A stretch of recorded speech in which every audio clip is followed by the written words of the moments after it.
Hi, and welcome to the Ada K Show. I am Ada K. Brown, and am currently a criminal justice major, and I'm a deaf courtroom commentator. Grab a cup of Java, and let's dive in.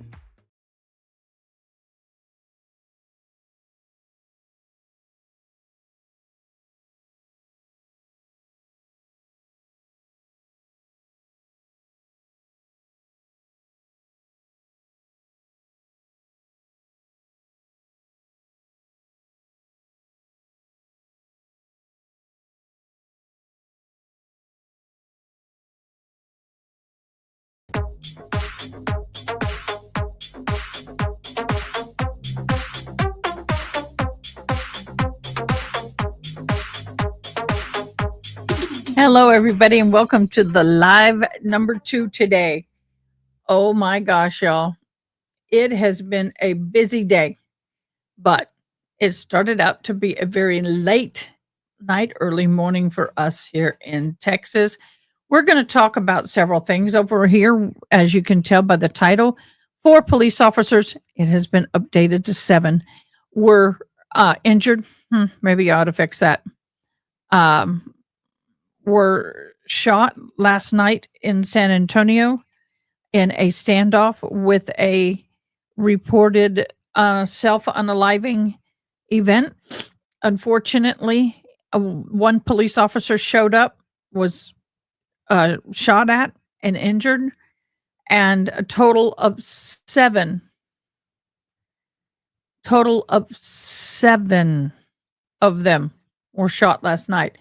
So I wanted to show you something new that we've not seen before, and just kind of update everybody, because believe it or not, I have a lot of people who watch my lives but don't comment who are from the San Antonio and Central Texas area.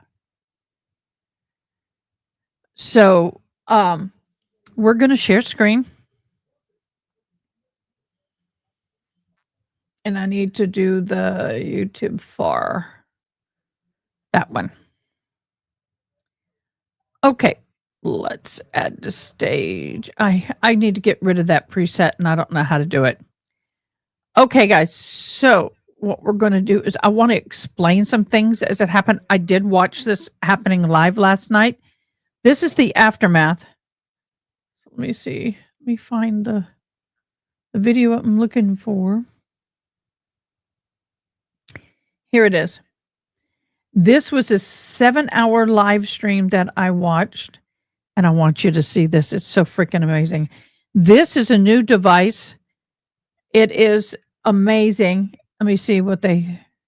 To be deceased. We don't know if he was at the end of the event. Not life-threatening. When SWAT teams arrived, the suspect, described to be in his 40s, barricaded himself inside the apartment for several hours. At the end of the event, the suspect was found.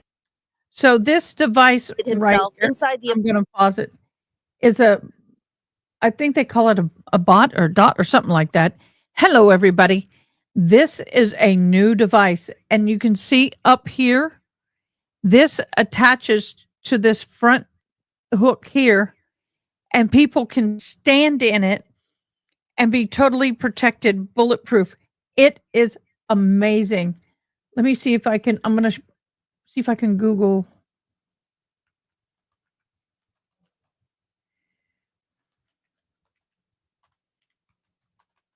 Sorry, got to get my hands.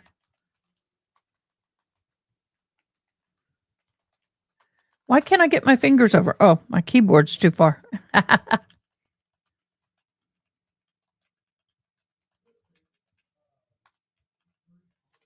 going to try and get it up. So I want to try and get the name and what that device was.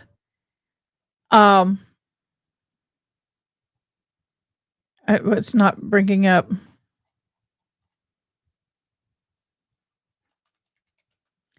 Trying to get it. But what's cool about that is it is totally bulletproof. And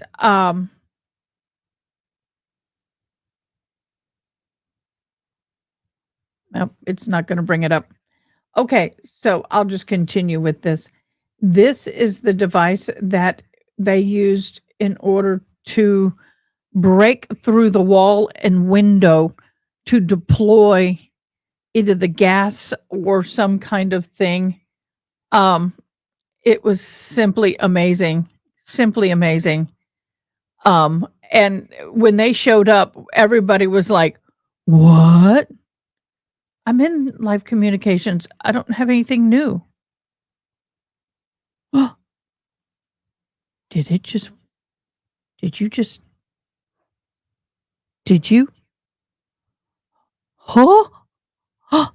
You are so freaking amazing. All right, I'll go live and cover that separate. But and this won't be a long live because we just got liquid gold. Well, paper gold. We got paper gold from Gavel Drops. Y'all got to go join Gavel Drops. They are simply amazing, and they're the only ones you can get these documents from. They are fantastic people, and we love you. But this here is freaking cool. It's 100% bulletproof. And so this is the black back of the thing. I wish they showed it driving up because it was so cool. So it drives away and it Inside the apartment for several brings in the hours. hole in the wall. At the end of the event, the suspect was found to be deceased. We don't know if he was shot by a self-inflicted wound or whether or not shot by SWAT officers. Some residents of the apartment complex were evacuated. Police say the suspect had 3 recent arrests last week on January 18th, 2 for assault and 1 for DWI. He was currently out on bond.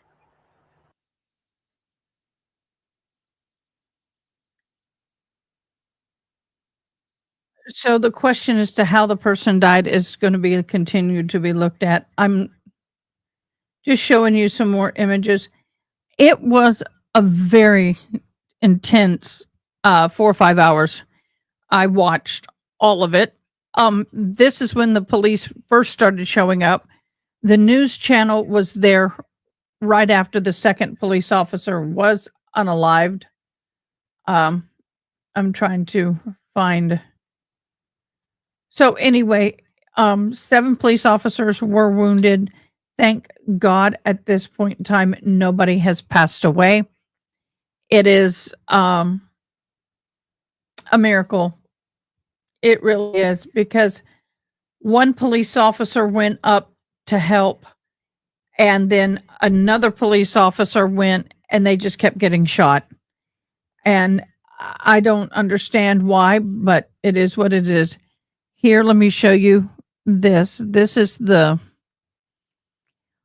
window that they finally broke into uh, to put the tear gas in and to shoot or shoot in the tear gas and other lead items. And that's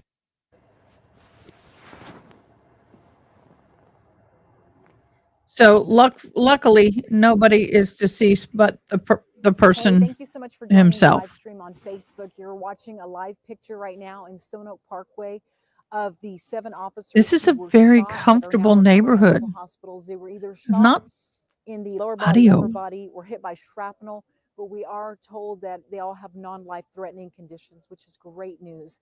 It is all great news. The suspect, a 46-year-old man, we're still waiting on the medical examiner to get his body from this first floor apartment. You can see homicide detectives are here on the scene. Crime scene investigators are here too, still processing the scene.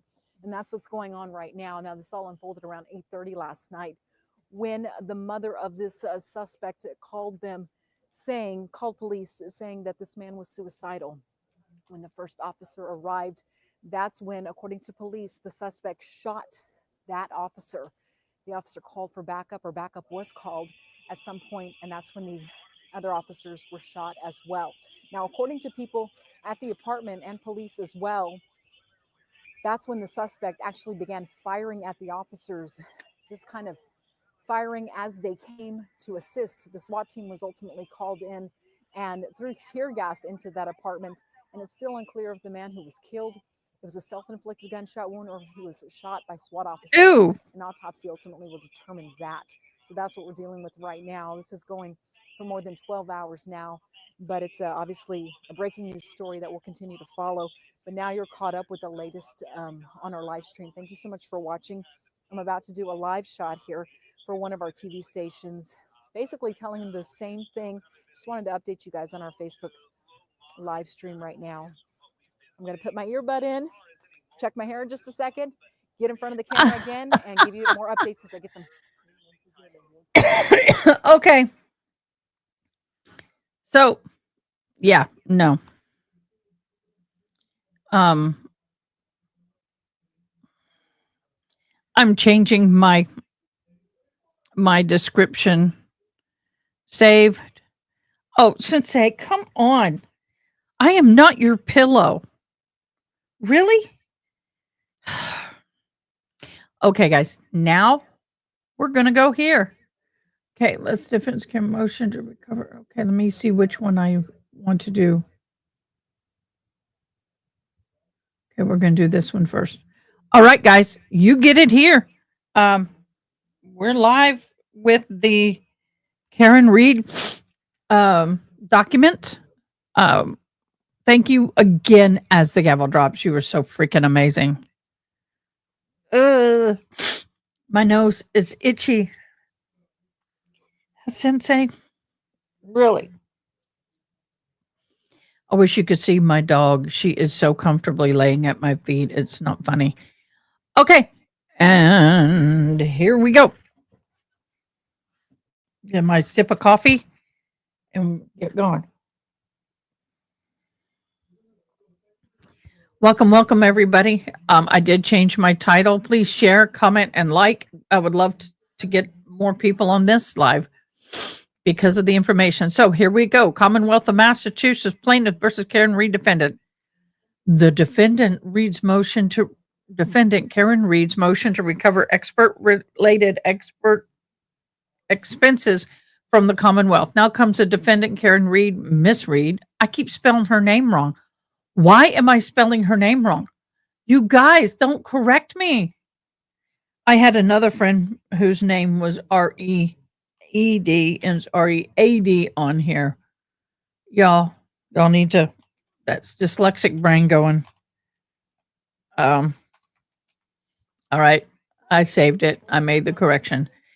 All right. Karen Reed, Miss Reed respectfully moves this honorable court to order that the travel costs and related expenses associated with the defense expert Matthew Erickson, December 24th, be paid for by the Commonwealth.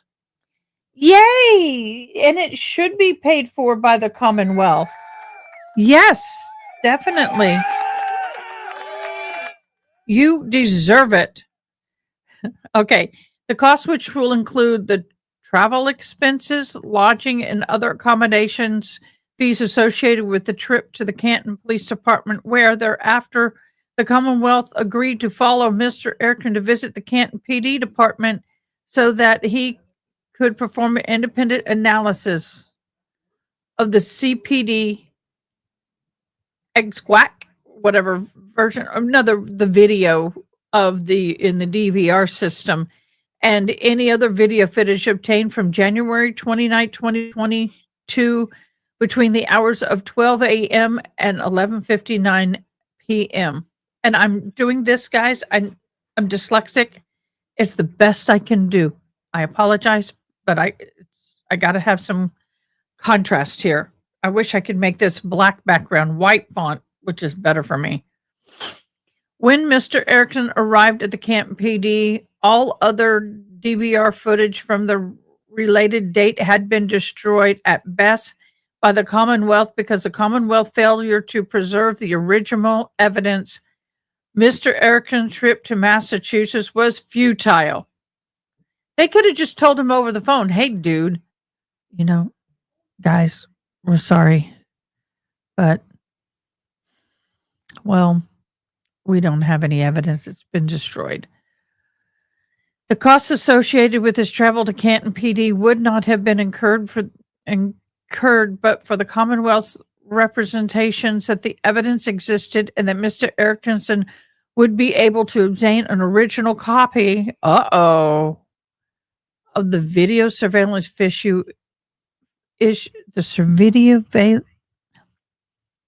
the surveillance footage at issue. The video surveillance at issue. Thank you. Accordingly, in the interest of justice, this court should order the Commonwealth not misread, pay the cost of having an expert travel out of state to obtain a copy of a video surveillance footage, which Canton PD, an agent of the Commonwealth, failed to adequately preserve. Oh my gosh. Yeah. Please, guys, like, share, comment. Factual background. Let me do this and see if I can text only highlight blue. John O'Keefe's murder in the second degree. Okay, so Miss Reed is accused of the following crime arising from the death of John O'Keefe, murder in the second degree, count 1, count manslaughter while under the influence of alcohol in violation of MGL, count 2, and number 3, leaving the scene of a personal injury, death, and violence. I smell fish. Oh, that's not a fun thought. Linda. Listen, honey. You need to put it like this so the computer will catch you. Okay? Yeah, I gotta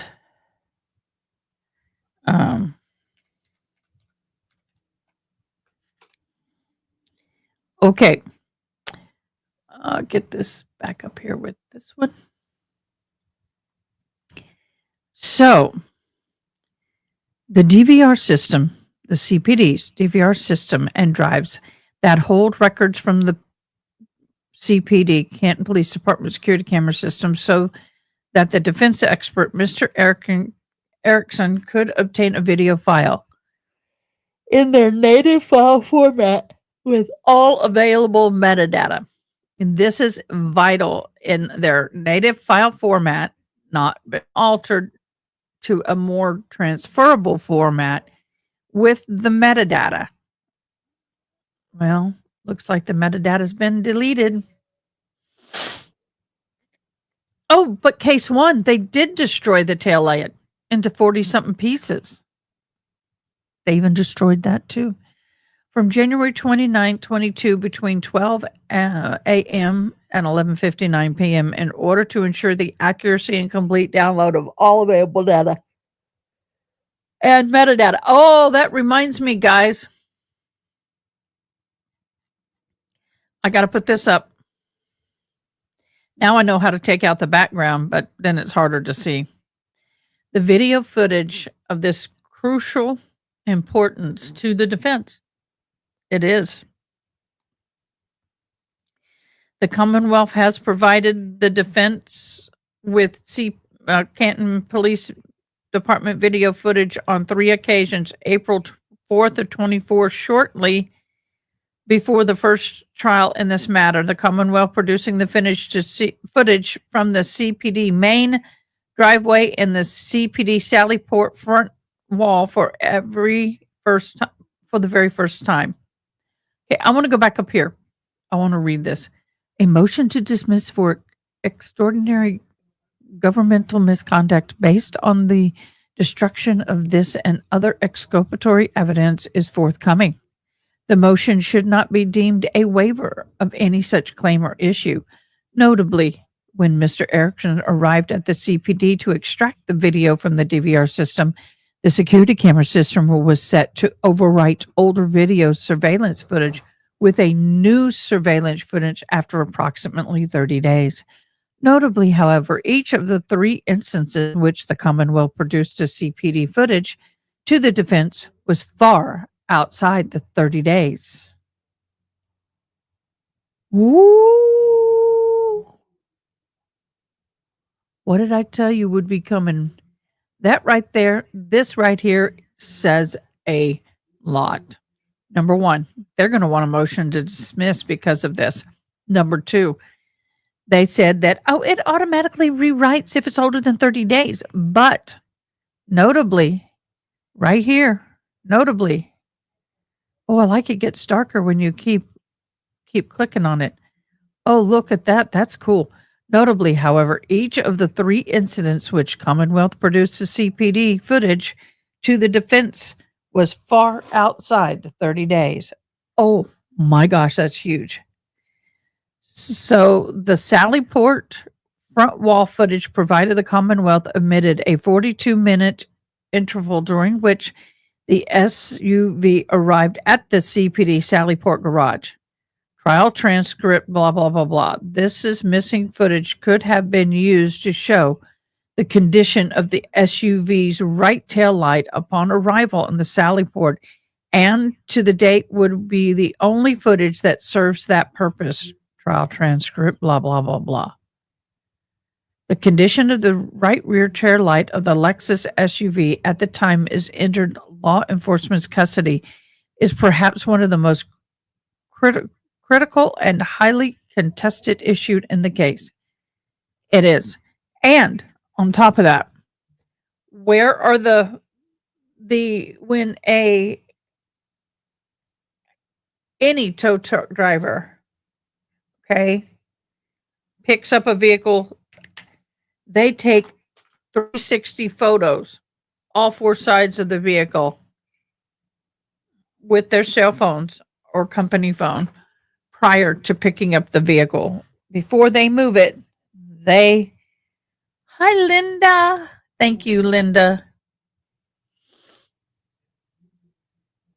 So it's one of those things that you go, what? They didn't take any pictures, which is highly unusual. Mid-trial on the 23rd, April 23rd of 24, via a share link entitled Additional Sallyport Photo Download Link, the Commonwealth produced additional footage at CPD Sallyport back wall. At trial, Trooper Bucknick testified on the direct examination footage that Miss Reed's vehicle from this interior Sallyport camera was accurately depicted in the Sallyport and the SUV, and that it had been in the video. No law enforcement officer approached the right rear tail light. Transcript. However, on cross-examination, it became apparent that this surveillance footage that was displayed in direct examination was inverted, and the mirror image of reality, despite neither of the Commonwealth nor Trooper Burton having mentioned it on direct examination.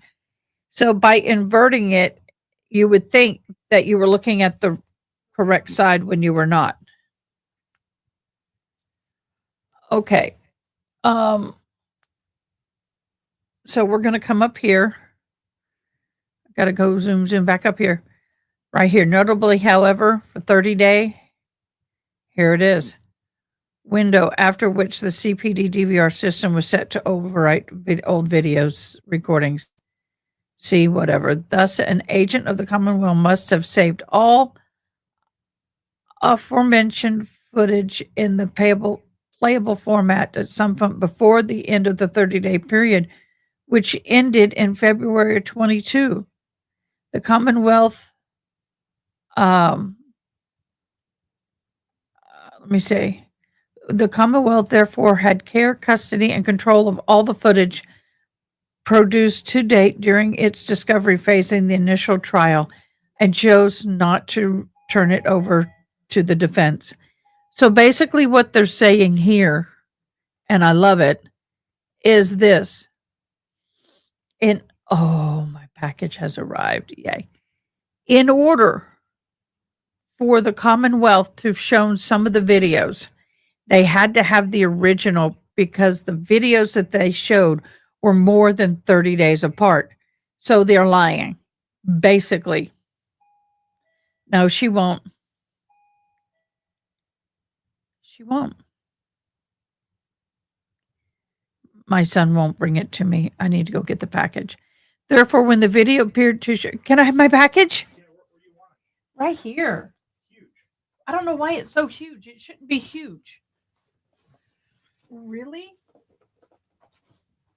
I don't know what this is. I know what this is.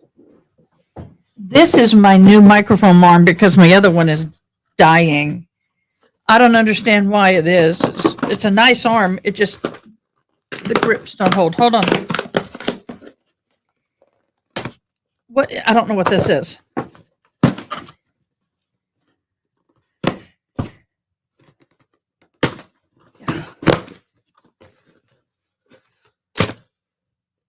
Oh, okay. So they sent this little thing in a box that big.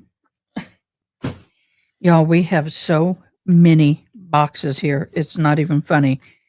We have a small room full of boxes, and I've been trying to give them away. I tell people, oh, yeah, baby. We're going to have fun today, y'all.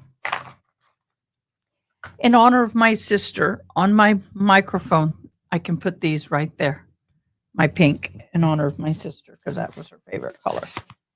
Okay, so basically they're saying that in order for them to produce some of the video that they produced the first time, included the inverted video, they had to have the stuff in between. So therefore, the video had appeared that the person standing near the left rear of the tail light of the vehicle, in actuality, that person was in fact standing near the right rear tail light. The tail light at issue.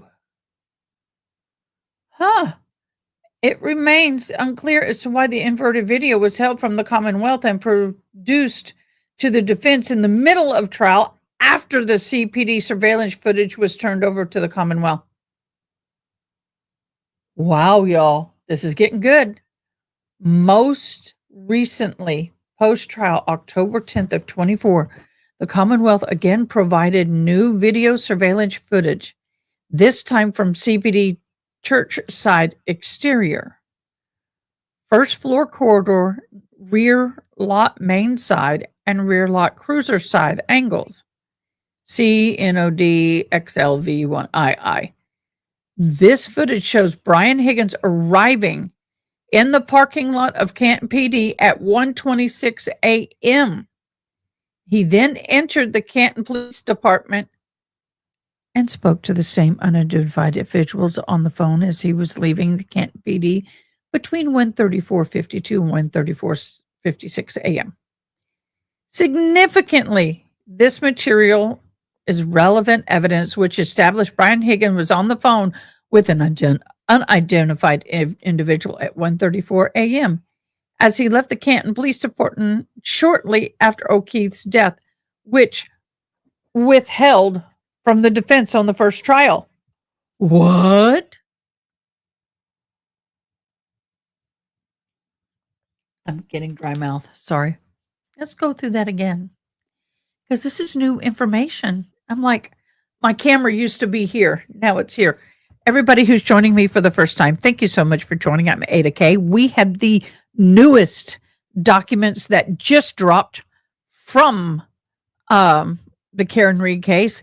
And the only reason we have it is because we are partners with As the Gavel Drops on Discord. As the Gavel Drops on Discord has all your court document needs for over 500 cases, including the Karen Reed.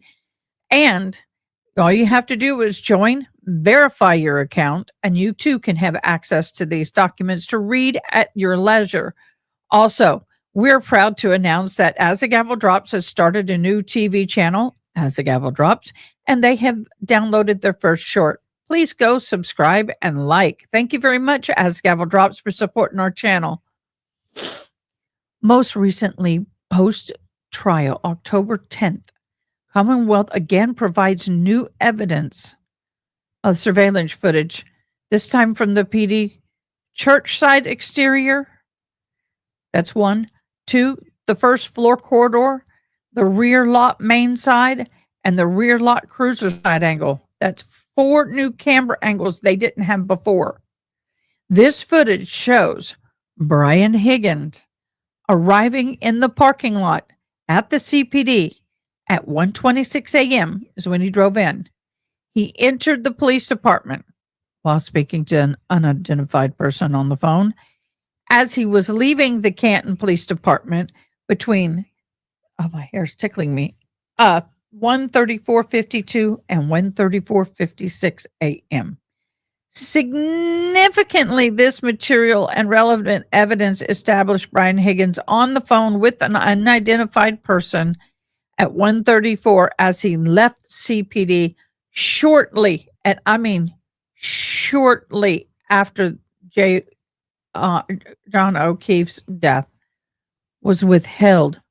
Once again, was withheld during the first trial. Y'all. Oh my gosh, y'all. This is huge. And I know I'm underlining. It helps me to keep my reading smooth. I'm dyslexic. The video surveillance footage at the time was a major point of contention at the trial, in no small part because the Commonwealth utterly unable to establish any chain of custody for the various clips of the video produced to defense of the CPD. The footage produced by the Commonwealth is rife with issues that call into question its accuracy and forensic viability, including the presence of the inverted video and the large-scale gap. This I want to go over again from the missing feed at the precise time in which it would have shown Mrs. Reed's SUV being pulled into the Sallyport. I paraphrase that. Y'all, this is huge. This is huge. Now, do you think Auntie Bev's going to let this stay in? Yep. The fact that the Canton department produced a video surveillance with an inverted video and a gap in the footage is critical monument. I.e., at the precise time Miss Reed's SUV arrived at the CPD garage. Okay. Higgins, number one, if I remember correctly, and I'd have to pull his testimony, the timestamps aren't matching his testimony. And it's vital because he was the one who was also saying that the tail light was broken. And he was the one who was standing next to that tail light in the inverted image. When shown to the jury, it looked like he was standing next to the left side of the vehicle because it was inverted. But when you realize it's an inverted video, he's standing on the right side, and thus the right corner of the tail light is not in view of the camera. It's like this here is the right side of my phone. This is the left. So let's just say this is the vehicle in the camera. What you're seeing is inverted. This here is the right tail light, but you can't see it, but you can see him coming back and forth and walking around the vehicle. This is the front, this is the back. But in reality, when the camera angle is inverted, it shows deception. And nobody can, technically, nobody can really explain why they were all around that part of the tail light. I'll have to go back and pull it. When the Racine court going to make their decision, this all needs to be thrown out. They need to pay KR's team. Oh, they should. It is not trivial. It goes to the heart of Miss Reed's defense. In response to the defense request, a special agent district attorney, Hank Brennan, agreed to allow the defense access to the critical information to make arguments necessary for Mr. Erickson to extract the video from the DVR system.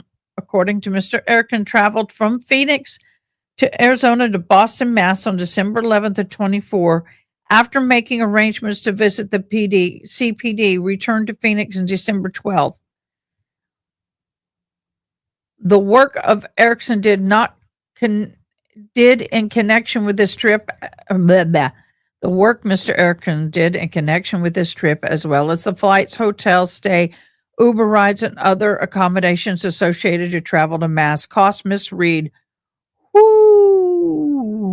snap, his time and travel and all expenses was $12,229.50. I need to be an expert. It's dirty pool. You got that right. It's very much dirty pool. It's trickery. As planned, Mr. Erickson visited the CPD the morning of December 12th to extract the video from the DVR system. He arrived at 9 a.m. and was met by Colleen Crawford, a multimedia director who is certified forensic video technician from the Norfolk District Attorney's Office, as well as 3 others. Ms. Crawford expressed surprise that Mr. Erickson was there to extract video from the DVR and readily a skepticism that the footage would still exist. So she seemed caught off guard or surprised that he was there to extract it and kind of went, well, I don't know if it's still here. It's after 30 days. It's probably not going to be there anymore. I can see this happening.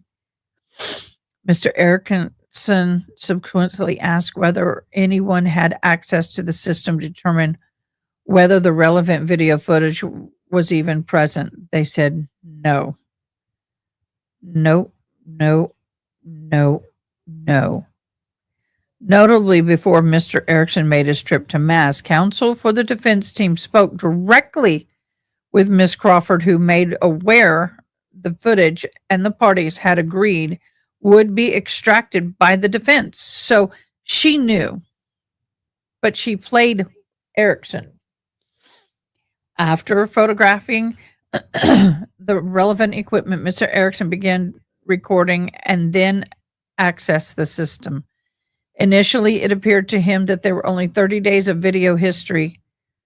Consequently, that the relevant footage had not been preserved. That impression was confirmed when he navigated the appropriate section of the DVR system. Wow. So after this incident with Miss Reed, somebody had, because before this situation with Miss Reed, it just recorded. It didn't go back and record over. If it was 31 days old, it didn't go back and record over. That is a conscious decision that somebody has to enter into the BIOS, click on the section where it says to not record over or to record over any footage over 30 days old. That is a decisional click. That is not something the system sets up on its own. Where a search by a date and time could be performed and ran a search for January 29, 22 between 12 a.m. and 11:59 p.m. The search returned 0 evidence. Y'all, that is huge. Based on the size of the drives and percent usage and remaining usable drive space, Mr. Erickson concluded that there was mathematically no possible way the video from January 29, 22 would be present in December of 24 when he performed the search unless they were manually saved or properly preserved. Here again, unless they were manually saved or properly preserved via standard forensic protocol. That is basic. That's basic. And it was there apparently at the time of the first trial. Someone somewhere had saved that stuff at the first trial. So where is it? Okay, let's keep going. And thank you guys if you're new for joining me. I'm dyslexic as hell. So by highlighting, it helps me, that white on black, it helps me read better. Next, Mr. Erickson began a process of generating an activity log for the date of interest. This request ran for an abnormal amount of time without showing results. Really? No results? Huh. When asked whether the system had ever behaved this way and whether it could be expected to complete the request, the person on site who was most familiar with the system shrugged and said he didn't know.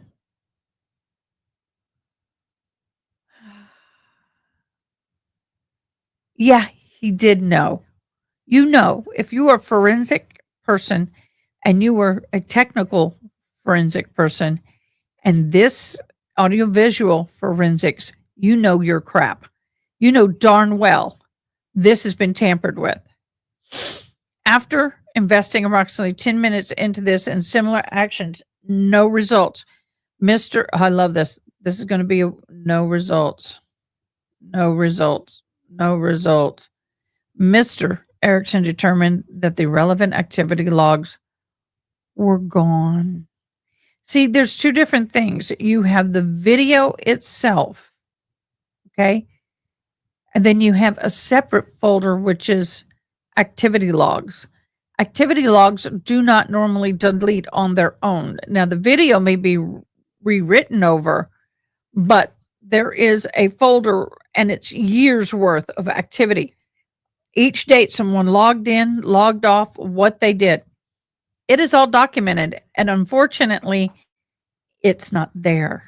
And that is something that someone physically has to go into to remove. I wish we could get Braxton on here to talk about this because I know he'd validate me. Mr. Erickson asked the individuals whether they had done a forensic extraction, and that's the only way to get it, of the drive to get the original data, to which they said, no.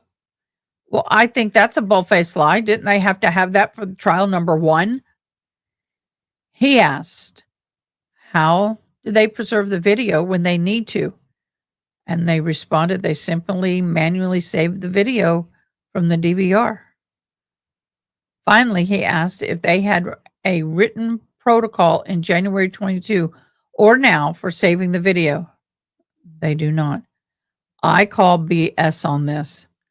I call massive BS on this. They do. They have a huge protocol on this. Yep. They do have a protocol. All forensic evidence, digital forensic evidence persons have protocol. You learn that. That's insane to me. In my humble opinion, this is BS. The individual refused to provide Mr. Erickson a copy of the original video files they pulled from. What? How can you refuse when there's a court order for him to do this? Stating that it had already been provided to the defense counsel.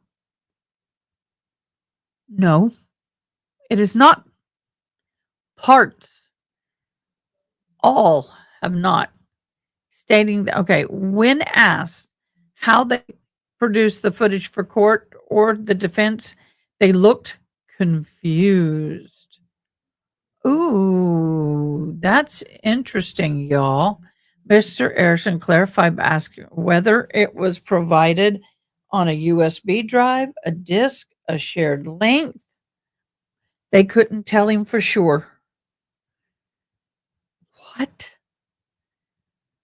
You guys, this to me would be a mistrial. But they eventually said it was probably a shared link. Wow. You bet they look confused. Wow.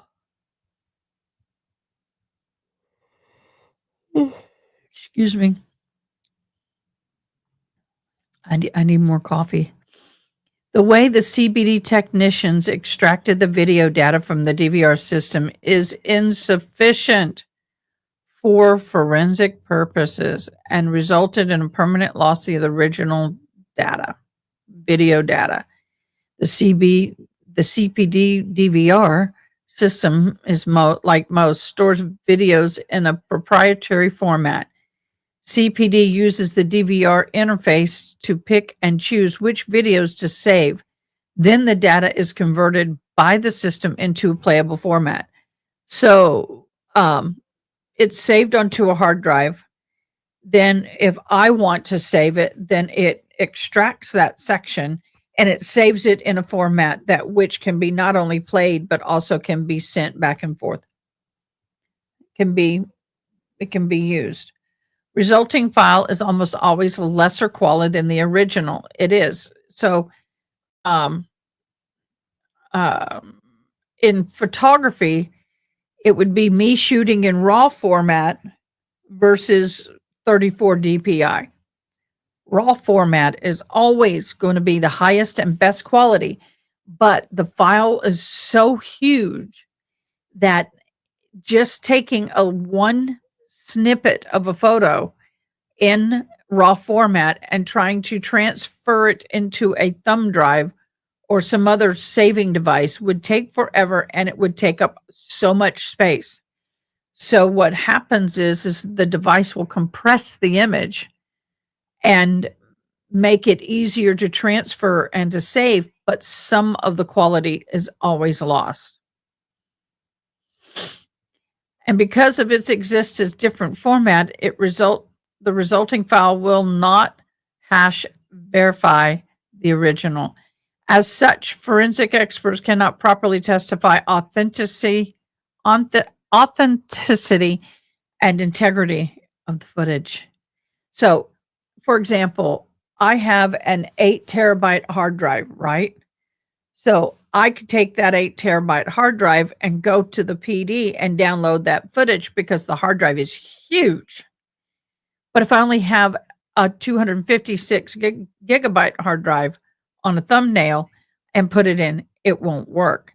So you have to be prepared for the size of the file to get it in the raw format. And they didn't have it. They didn't have it. So, due to the Commonwealth's failure to preserve the image, Mr.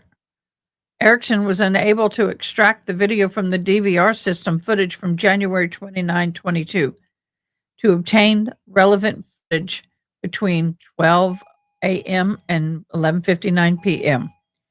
as previously arranged and agreed upon by the parties. Did he buy me lunch? See, guys, look what I can do. See, he bought me lunch. Isn't that sweet? Or just drinks. Where's my lunch? Where's my lunch? You better go back and get my lunch. I want my lunch. Okay. I love that boy. The Commonwealth's failure to adequately preserve evidence has resulted in destruction of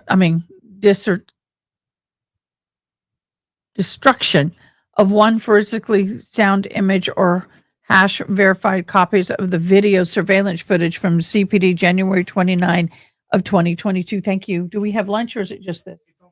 What is it? I got a surprise.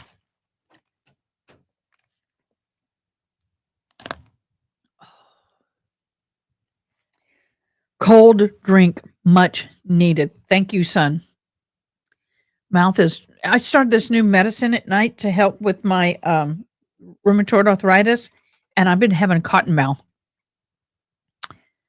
Okay, so number 2, logs established the individuals who accessed and manipulated, copied, or deleted the footage from January 29, 22 from the CD-DVR system. Mr. Erickson left only with an audio and video recording of his work and photographs that he captured from the DVR menus, which demonstrate that Canton PD Police Department and the Norfolk County District Attorney's Office failed to preserve all video surveillance footage associated logs, both of which are material and relevant to this case. Oh, wow. Um, yep. I bet they look confused. So what's happening to all this is how in the world are they going to be able, they being the Commonwealth, be able to enter any video evidence from the Sally Port? Because they have what they have is not raw form. What they have is compressed and possibly even edited. If you don't have the raw form data, how can you then go back later when they put a video up in court and say, oh, okay, so let's check it with the original and see if they're the same? They're not the same. Or, yes, they're the same. This speaks volumes, y'all. Right here. Where is it? The log is the part of the file that establishes the individuals whom accessed the video. Did they manipulate the video? If so, it will show manipulation. It will show it's been copied. It shows what time it's opened, what time it's closed. If it's been manipulated, the pixel count is changed. If it was copied and or deleted from the footage on January 29, 2022 from the DVR system. It is the thumbprint of the second that video was filmed. Everything that happens to that video is saved in a separate file from the video. That is the log, and it is gone. Somebody knew what they were doing, because if I'm correct, and I could be wrong, but if I understand it correctly, the video itself can be deleted and be rewritten over, but you're going to have a separate log that's going to show on date this video started, and then on this date the video was rewritten over after 30 days.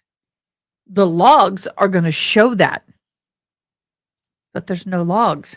That is an intentional delete. That's not, oops, the system failed. Excuse me. That's not that the system failed. The whole thing was physically deleted. And Yana says, I'm absolutely on target. Thank you very much, love.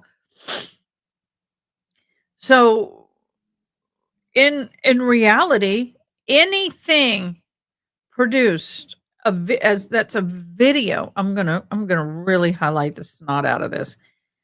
Anything produced that is a video in the Sally Port should not be permitted in court, against or for.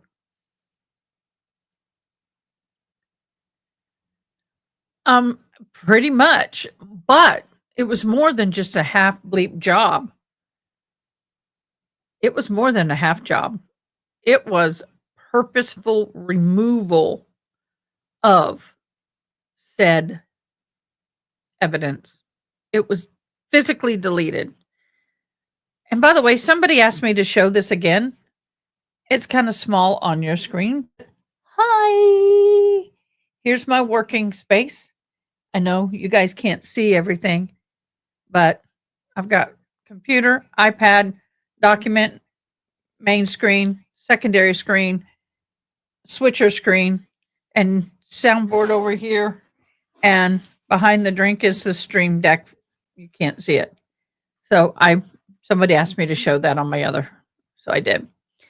Okay, argument number 1. The Commonwealth had an obligation to preserve the original DVR surveillance footage from January 29, 22. They did. As long as this case is active in any way, from the moment you file to the last date, last of appeals,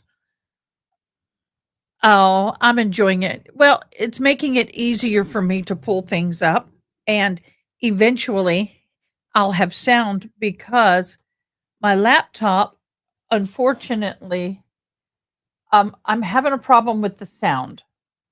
because the laptop and all the other devices, when I played sound through it, it has a weird in it, so I can't play sound. But I do want to show you this. That there is my mama. That was the first day I met her. I was adopted, and I was reunited with my biological mother when I was 29. I was 30. I was 30 years old. So that is, and she's deceased. I only physically was in her presence twice. No, 3 times. For approximately a total of 5 weeks total. But that's my precious mama. My birth mama, the one that gave birth to me. So anyway, she's a precious soul. A lot like me. I'm a lot like her. Okay, so the Commonwealth had the obligation to preserve the evidence, and they did not. In Massachusetts, the Commonwealth has the duty to preserve exculpatory evidence for defendants to inspect, examine, and to perform tests on. Duty is the word there. Okay, yeah.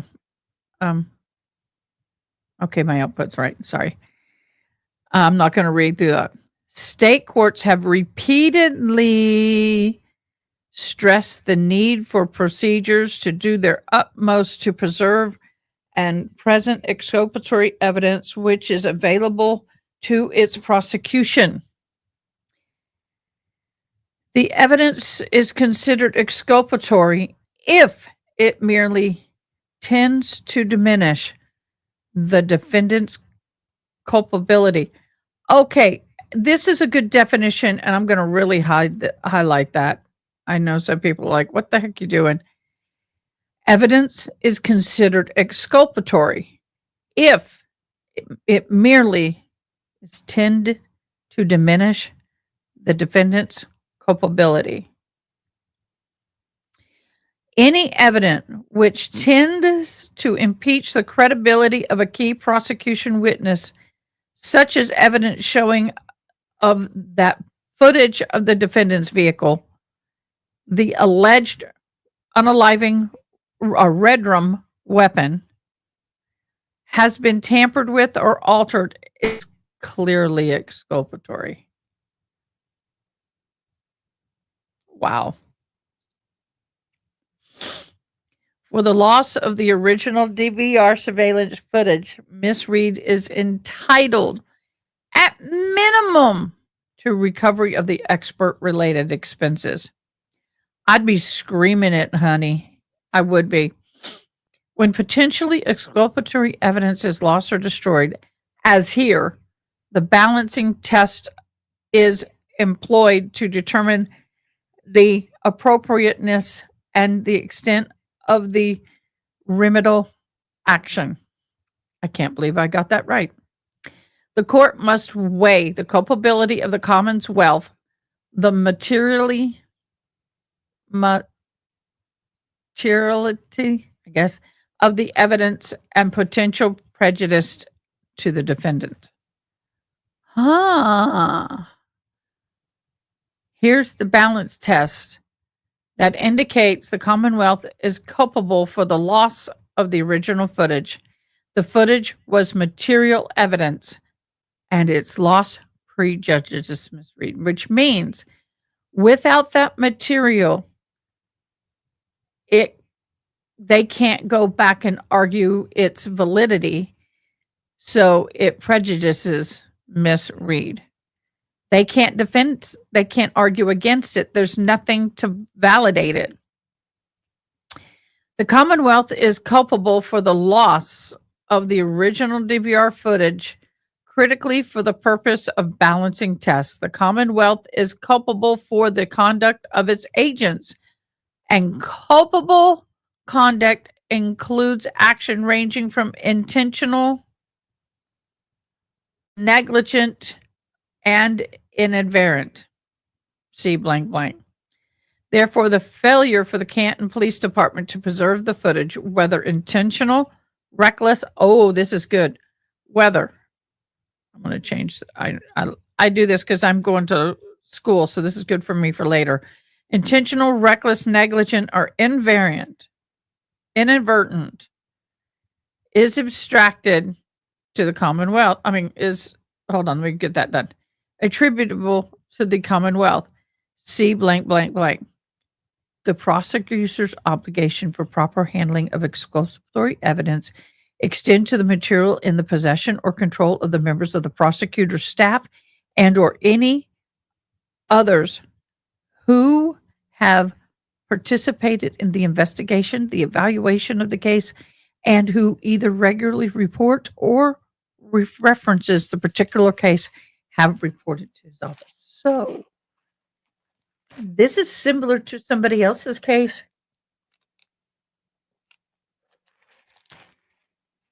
In the Alec Baldwin case, what's her name? My dyslexia is really getting difficult right now. The special prosecutor for the DA, Morrissey, thank you, was responsible for the behavior of all of his agents, whether known or unknown to her. In the end, all evidence was in her control. And that's the same thing here.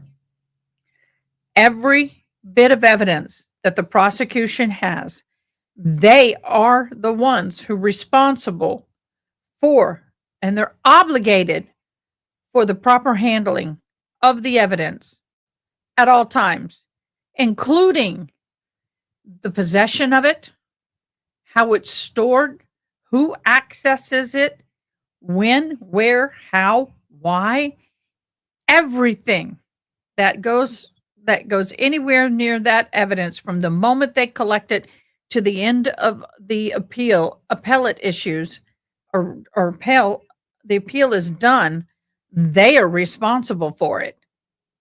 And at any point in that time between A and Z, that chain of evidence is broken, it's deleted, it's damaged, they're responsible. And the case could be dismissed, depending on how bad it is. Okay, let's keep going. Whew, I'm loving this. Here, the Canton PD was in possession of the footage. Okay, they were in possession. Then they knew it was potentially exculpatory before it was lost. We'll read that down there, footnote 3. And they failed to preserve it. There is always an inherent order that they are to preserve all evidence pertaining to this case. It is their responsibility. Relevant members of the Norfolk County District Attorney's Office also failed to take steps to have the data preserved. Footnote 3. The relevant footage was from January 29 of 22. Ms. Reed was arrested just 3 days later on February 1st and arraigned on February 2nd by Assistant District Attorney Adam Lowley. The Commonwealth was thus on notice, okay, right then, on notice about the potential use of the footage with ample time to preserve it, even if the footage was normally set to delete in 30 days. This here is what, 30, 31, 1, 2, 4 days. 4 days was definitely within the realm of the 30 days.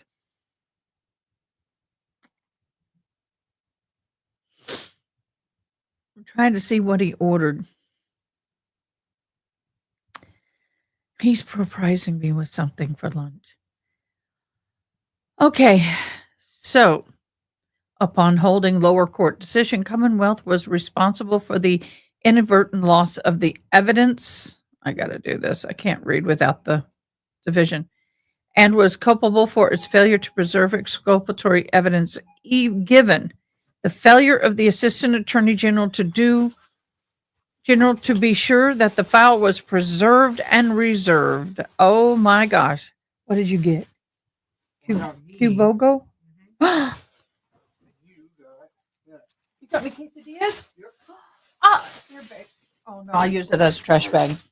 He got me quesadillas. What a good boy. I can only eat one at a time. I have such a small tummy. So, yes, I'm going to eat because I've been live all morning. I'm going to read this again. Upholding lower court decisions, the Commonwealth was responsible for the inadvertent loss of the evidence, yes, and was culpable for its failure to preserve exculpatory evidence.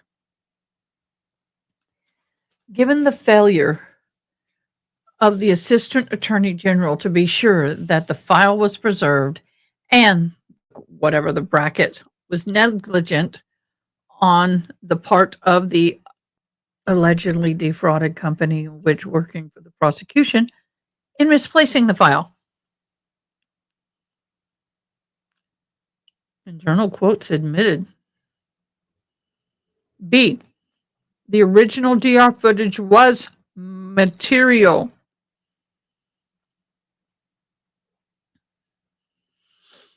Evidence is material if, in considering the entire record, it creates a reasonable doubt as to the defendant's guilt that would not otherwise exist.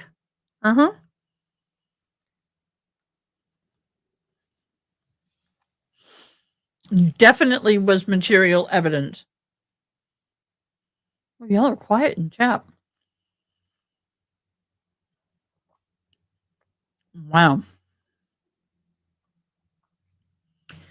Reasoning that the Commonwealth failure to preserve the original letter prejudged the defendant because the original was necessary to know whether the signature was forged, and because if it was not, the Commonwealth's principal witness may be impeached and the defendant's case substantially advanced.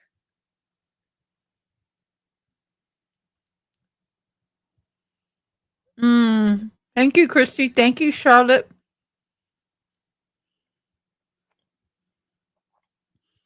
Here, the relevant video evidence speaks to the state of Miss Reed's vehicle immediately after John O'Keefe's death.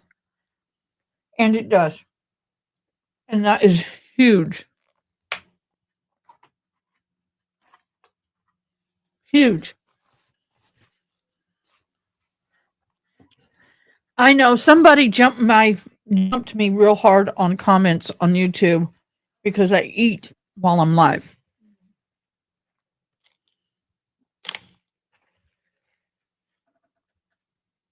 Unlike other YouTubers who I love and adore, they're on for only an hour or two at a time.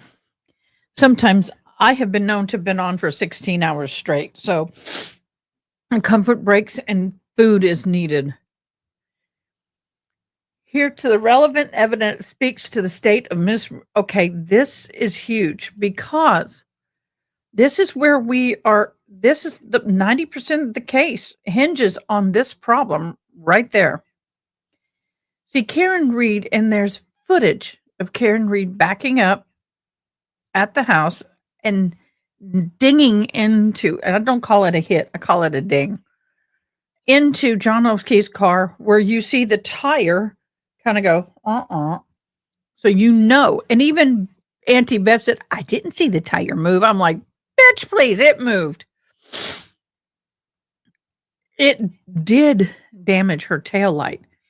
But as she drove off, and once again, my mama has the same car, so I went and did a lot of measurements and looking. And then I looked at the video, and it was cracked. But the whole thing wasn't blown out. You could still see red. So, after John O'Keefe's death, as well as handling of the vehicle by CPD, both of which are key issues in this case. Oh, welcome back, Haley Mouse. I enjoyed your reading of that.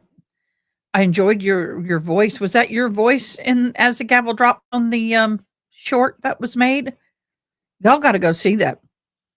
In some cases, it is important for the Commonwealth to maintain and preserve the original piece of evidence rather than a copy. Right there. The loss of the original defense, because defense expert, there it goes, cannot determine the authorship based on a photocopy. Authorship was relevant to fraud claim with said court.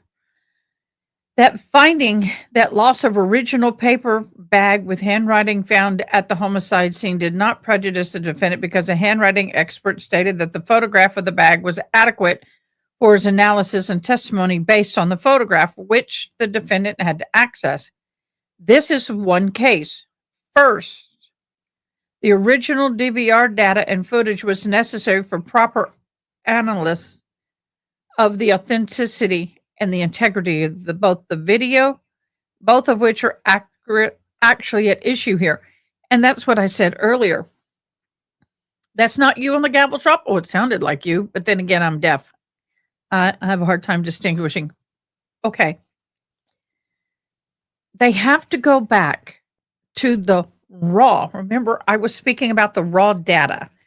They have to go back to the original raw recording and also look at the log of that recording to see who accessed it. Did they chop it, make smaller? So did they have a 30-minute video and then they chopped it into 5-minute sections to make it easier to download, which is altered? It shows everything that they have done to that video. And if someone took that video and inverted it or did a red color overlay to make the glass look like it was intact, or they can go in and digitally alter these videos like they do for movies. So all of that would be captured in the data log. So the fact that the video is missing and the log is too fishy for me. Now, if the video was rewritten over because they had it set back then, not today, to record over videos that are 30 days or older, the log would show it. But the problem here is the videos that they used in trial had to been captured prior to that 30-day rewrite because they had videos in court. I'm like, if you did not go in and extract or pull the original video within the 30 days, which they did, but let's say you didn't. Say you viewed it, but you didn't save it in the raw form. 30 days later, it gets written over. You ain't going to have a video for trial.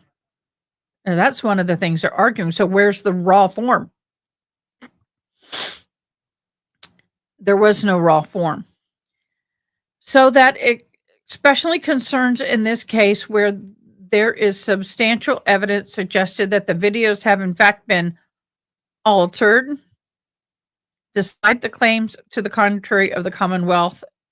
Footnote 4, we'll read in a second, and its agents.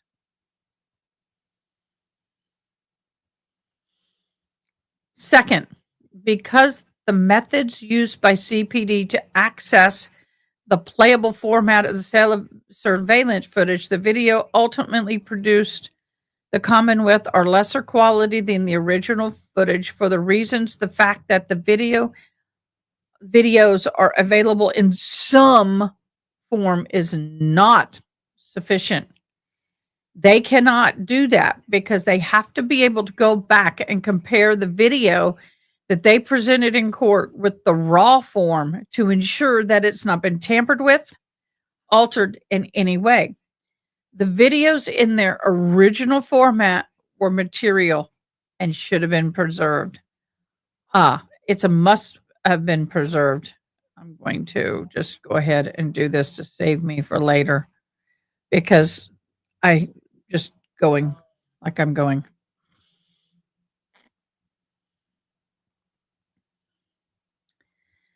Wow. This is intense, y'all.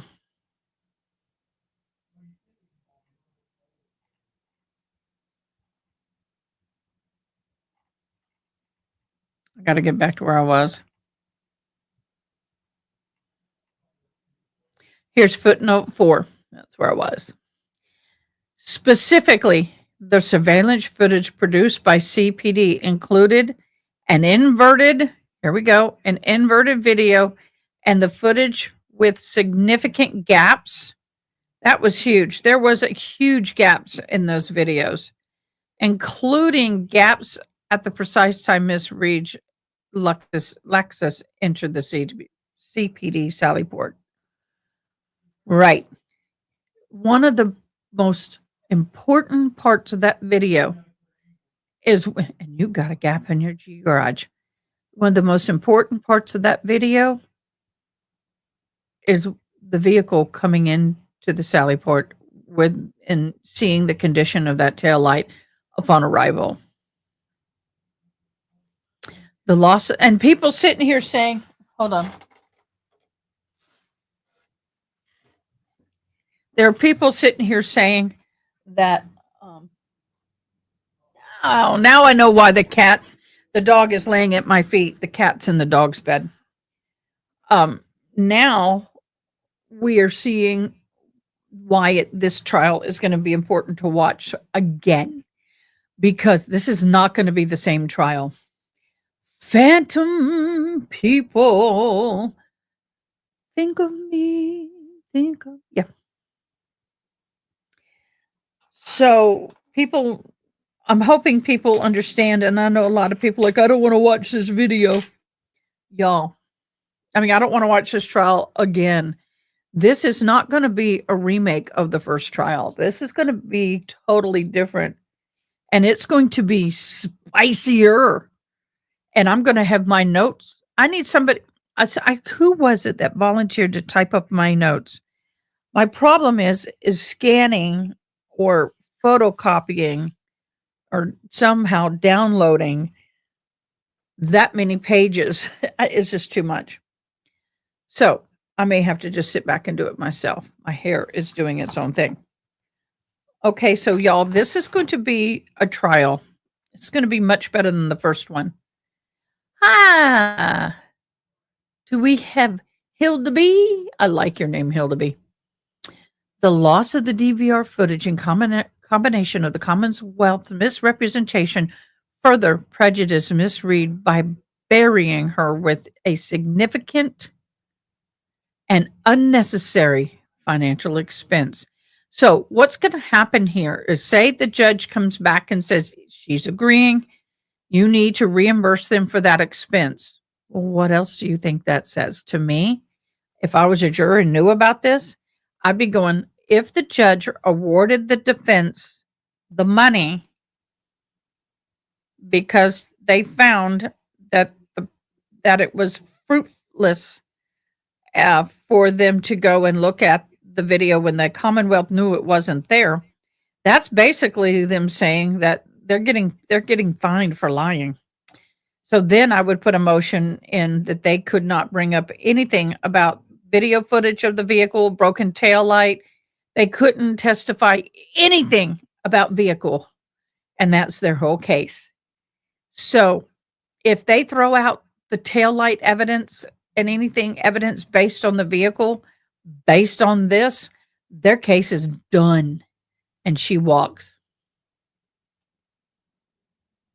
Yeah, Proctor can't testify. Oh, no. Nope, he can't testify. Yes, definitely. So the Commonwealth, by agreeing to and arranging the CPD visit, leads Miss Reed and her team to believe that the relevant footage existed at the it existed, and I'm triple doing this because I'm going to go back. And the forensic expert would be forensically able to extract the relevant footage if he flew to Massachusetts to visit the CPD. Because of Commonwealth representation, defense experts, Mr. Erickson did fly to Massachusetts, stayed overnight in a hotel, and traveled to CPD for the agreed upon image, yet he was never able to perform the imaging as the Commonwealth had failed to preserve the information. The Commonwealth failed to take any steps to determine whether the footage still existed before prompting the defense to send the expert to Massachusetts. Oh. Despite apparent underlying CPD technician that such footage did not exist. For the services rendered on December 12th of 2024 associated with travel costs, Ms. Reed paid the defense expert Erickson Employer USA Forensic LLC a total of $12,229.57. This expense is significant and draws financial resources needed by Ms. Reed to defend herself in the matter. Ooh, what do you guys think about this? What are your thoughts? What are your thoughts? Let's take a thought break. Yes, all these documents are over at the As the Gavel Drops. Go to Discord, register, validate your account, and you can read them too.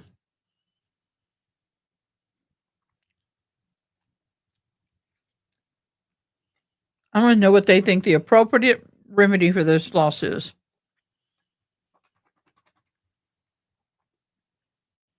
What, baby? Yeah, you know I'm eating. Are you too warm? Let me feel. She's got her coat on. Given the materiality, given the loss of evidence, the prejudice to Miss Reed and the culpability of the Commonwealth, Miss Reed is entitled to remedy. There is no particular remedy for the loss of evidence. Instead, our courts have fashioned or upheld various judicial remedies, from allowing the defendant to bring to the jury's attention the Commonwealth's neglect. Oh, so they want to be able to tell the jury that the Commonwealth was negligent in handling of the evidence to dismiss the indictment.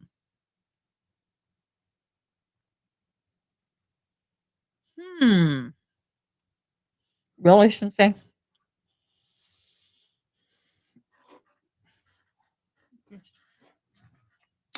She's laying right on my feet. To the dismissal of the indictment? Wow. These decisions are within the sound discretion of the trial judge and are reviewed for abuse of discretion. Because the travel expenses and expert fees associated with this trip were direct result of the Commonwealth's representation to the defense, and because the Commonwealth failure to fulfill the obligation of preserving the video made, the defense expert's trip to Massachusetts was futile. Ms. Reed is entitled to, at minimum, to recover the cost of the Commonwealth.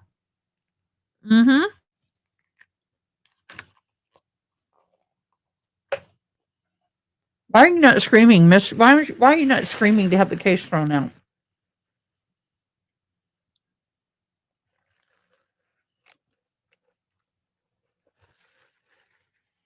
I bet they are. Sensei, come here. Up, up. See her coat? And it's reversible. It's an Eddie Bauer. Eddie Bow Wow. Eddie Bow Wow. You needed some loving. You did. Okay, down. Good girl. Go. Go. Thank you. Whew, it's teeth brushing time on the dog. So, Now let's dive into part 3. Allowing Ms. Reed to recover these expert-related expenses from the Commonwealth is in the interest of justice. Ms. Reed is not indigent and therefore would typically be responsible for her own expert costs and fees. See ... Providing for coverage of an indigent defendant witness expert Commonwealth, but for the coverage of such expenses for non-indigent defendants. Hello, Pamela. Thank you. However, the Commonwealth's actions have cost us significant unnecessary travel expenses for the defense expert. Come on. You're driving me crazy, baby. Over here. Come on. I don't like my feet being laid on. I feel claustrophobic. And she just wants to lay on my feet. And it's like, I can't do it. I get panicky. I am very claustrophobic. However, the Commonwealth actions have caused significant unnecessary travel expenses for the defense of Mr. Erickson, expert Mr. Erickson, and thus for Ms. Reed. Accordingly, Ms. Reed now seeks to recover the travel costs from the Commonwealth. To order the Commonwealth to pay these fees within this court discretion, and it is in the interest of justice. The interest of justice requires the Commonwealth to bear the cost of having Ms. Reed's travel expenses expert to travel out of state to the Canton PD department to copy the files, which the Commonwealth knew had already been deleted. This is the key. Oh, wait. I'm doing the wrong one. Quit. Right here. The Commonwealth knew it had already been deleted.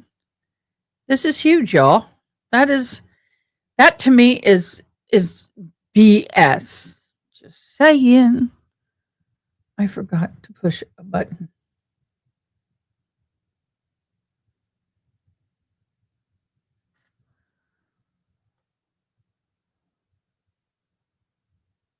Oh, that's what I needed.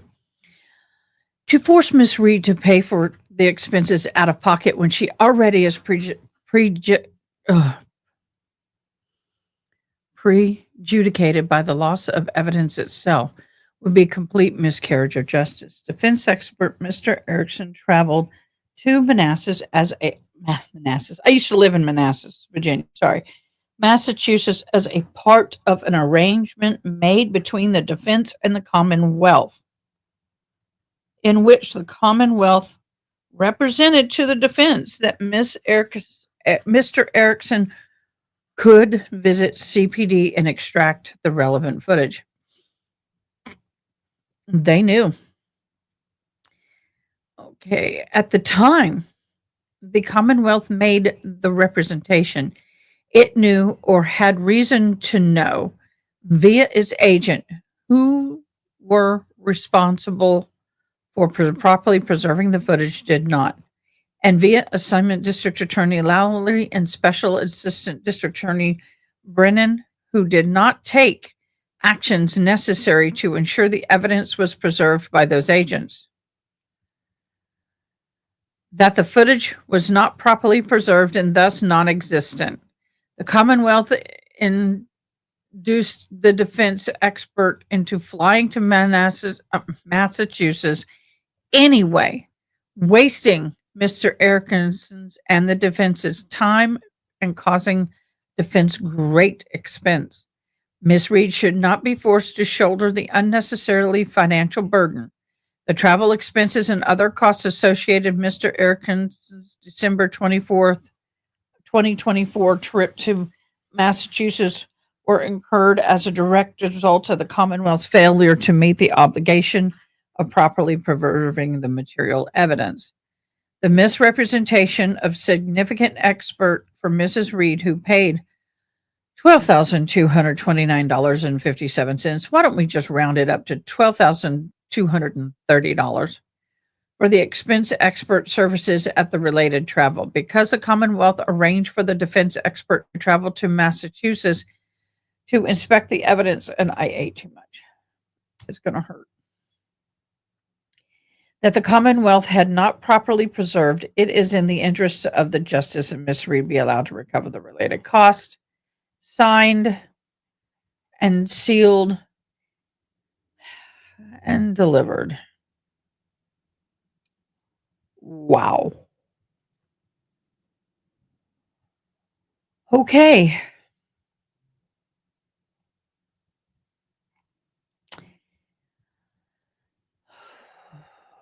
Taking a quick gut break. My stomach hurts. I eat too much. I eat fast. I don't eat much at a time, but then I eat too much at one time. And this would be blurry. All right. The Commonwealth of Massachusetts versus Karen Reed. Affidavit of defense expert Matthew Erickson in the support of the motion to recover expert related expenses from the Commonwealth.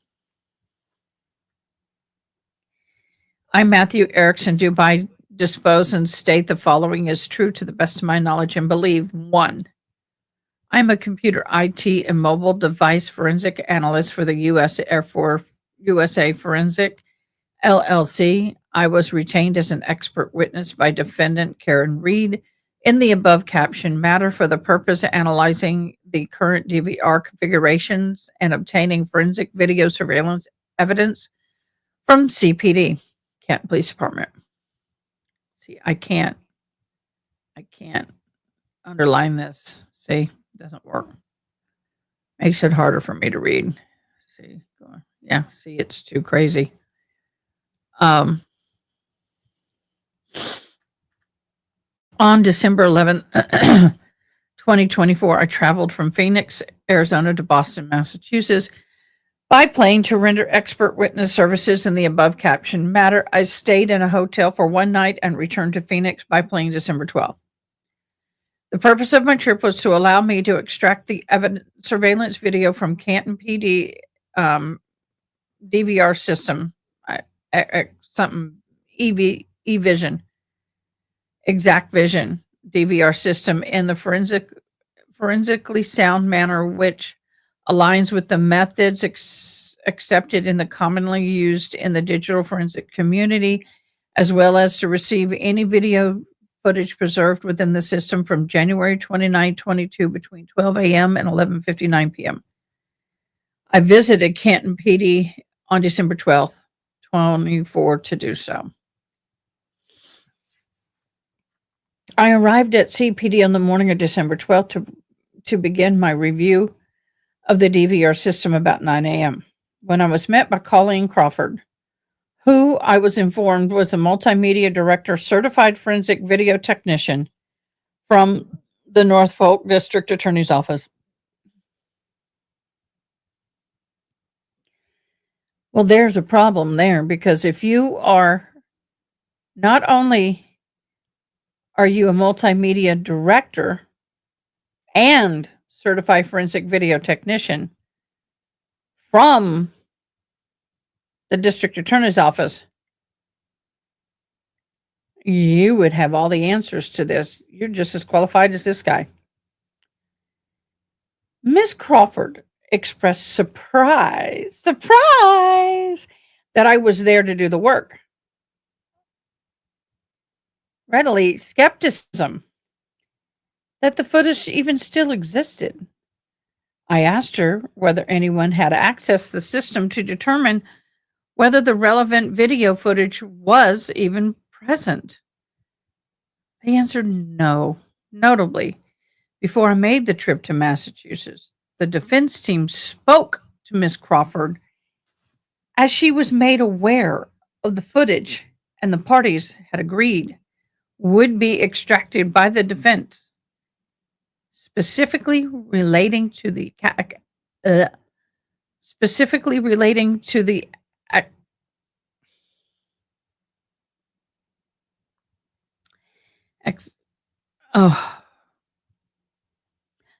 to the date I'm having this. If you're not superly dyslexic, you don't know the struggle. Accepted date and time parameters that would be used for the process.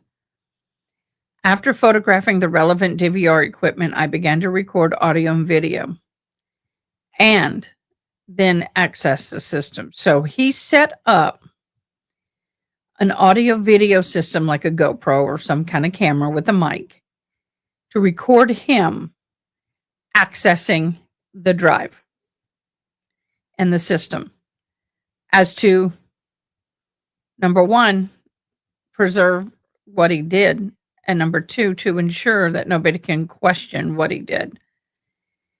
Initially, it appeared that there were only 30 days of video history, and consequently, that the relevant footage had not been preserved. Uh-oh. Had been preserved because they submitted stuff in court that was years after the incident, so it had been preserved somewhere. The impression was confirmed when I navigated the appropriate section of the DVR system where the search by day and time could be performed, and ran a search for January 29, 22 to 12 a.m. to 11:59 p.m. The research returned 0 results. Shocker! Based on the size of the drive and percentage used, the remaining usable drive space, I concluded there was mathematically no possible way for the videos from January 29, 22 to be present in December of 24. When I performed this search, unless they were manually saved or properly preserved via standard forensic protocol. See, via standard forensic protocol. And this woman would have known that said protocol. Very interesting. Next, I began the process of generating any activity log for the date of interest. This request ran for an abnormal amount of time without showing results.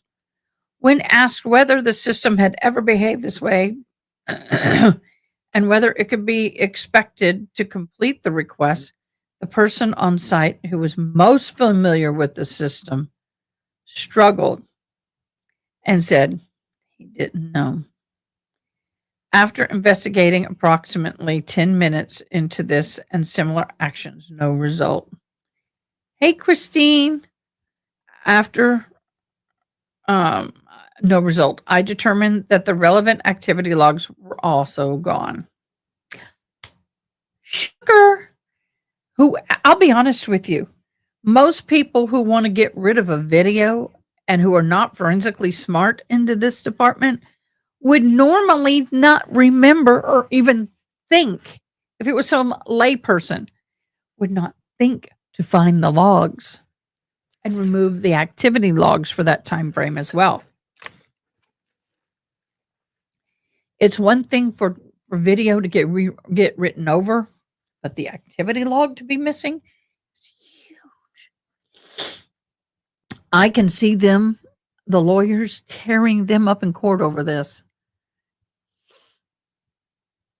While there, I asked individuals whether they had done a forensic extraction of the drive to get the original data, to which they answered, "Do I want to do it?" No. I asked how they preserve the video when they need to, and they responded, We simply manually save the video from the DVR. Finally, I asked if they had written protocol in January 22 or now for saving video. Their response, No. the individual refused to provide me with a copy of the original video files they originally pulled from the DVR system, stating that the information had already been provided to the defense counsel. When asked how they produce the footage to the courts and or the defense, they seemed confused. I don't understand what you're saying or what you're asking. I don't know.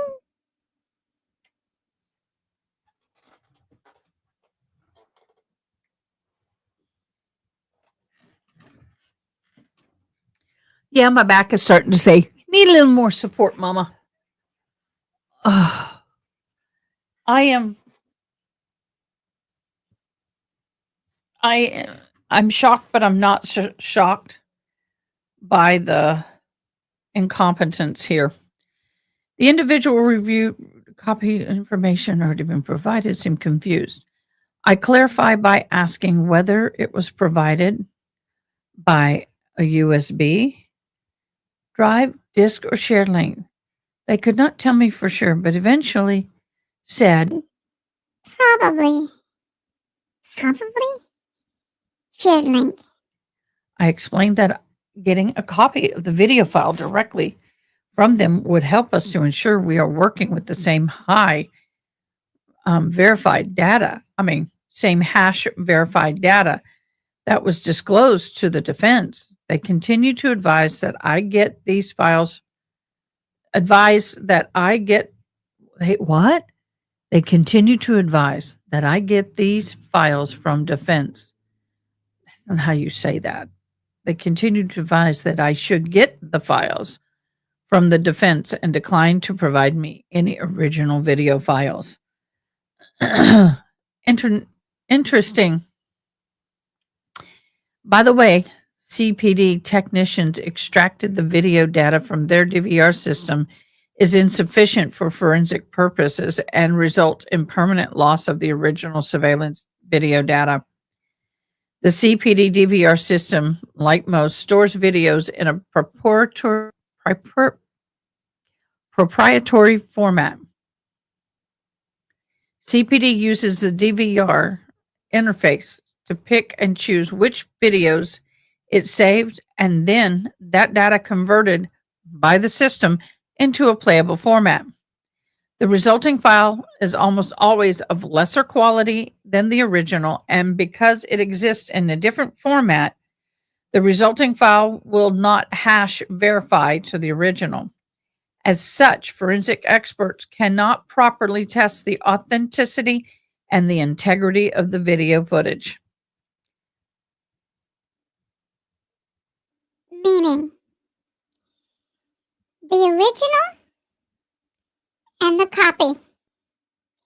The copy has been altered. Can't verify it with the original to prove altering. Thus, it sucks. Due to the Commonwealth's failure to preserve the original surveillance footage, I was unable to extract the DVR system footage from January 29, 22, and all the relative footage between 12 a.m. and 11:59 p.m., previously arranged and agreed upon by all parties. So, what is nailing them to the floor, Commonwealth, is that they agreed for the defense to send an expert out there with the intent and understanding. My glasses, oh my gosh, they're just acting all crazy. With the intent and understanding that they were going to get a copy of the original format and come home. That did not happen. So here's a breakdown of his costs. Plane fare. And $2,202.96. Did you fly first class? I need to know. That's a first class ticket there, y'all. First class ticket right there. One night stay in a hotel. That's a nice, costly hotel. Uber trips to and from the airport, hotel, Canton PD, total cost. That's a lot of Uber. Gosh, this is getting expensive, y'all.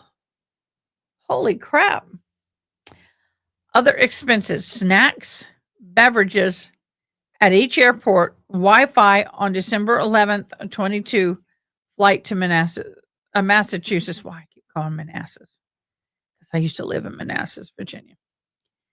The fee associated with the 10 hours on December 11th, travel day, were $375 per hour, 3,750 total. So he gets paid for travel, and that was also delay time and everything. The fee associated with the 15 hours of work performed at the CPD, he was there 15 hours, $375 an hour, or $5,625 total. The sum is $12,229.57. Whoa, bro. OMG. Okay. What are y'all's thoughts and your opinions? Oh, am I? Um, I I don't know how, and I'm shocked that this does not put them. Everybody's doing the Karen Reed right now. Everybody's doing it. Um, I'm surprised that does not put them in a very at minimum a legal bind. Um, wait. Oh, Britta, happy birthday. Okay, we need to be praying. Britta's mom's cousin business went up in smoke last night. He owned it as far back as I can remember. His daughter owns it now. We drove past it this morning. Oh, Mija. Oh my gosh, it is burned to the ground. There's nothing left.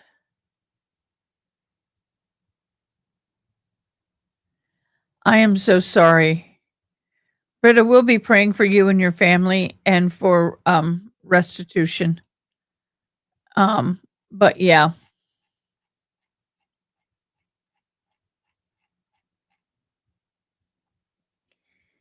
So anyway, Britta sometimes hops on over here, so I thought I'd give y'all a shout out on that. So, I'm not a lawyer.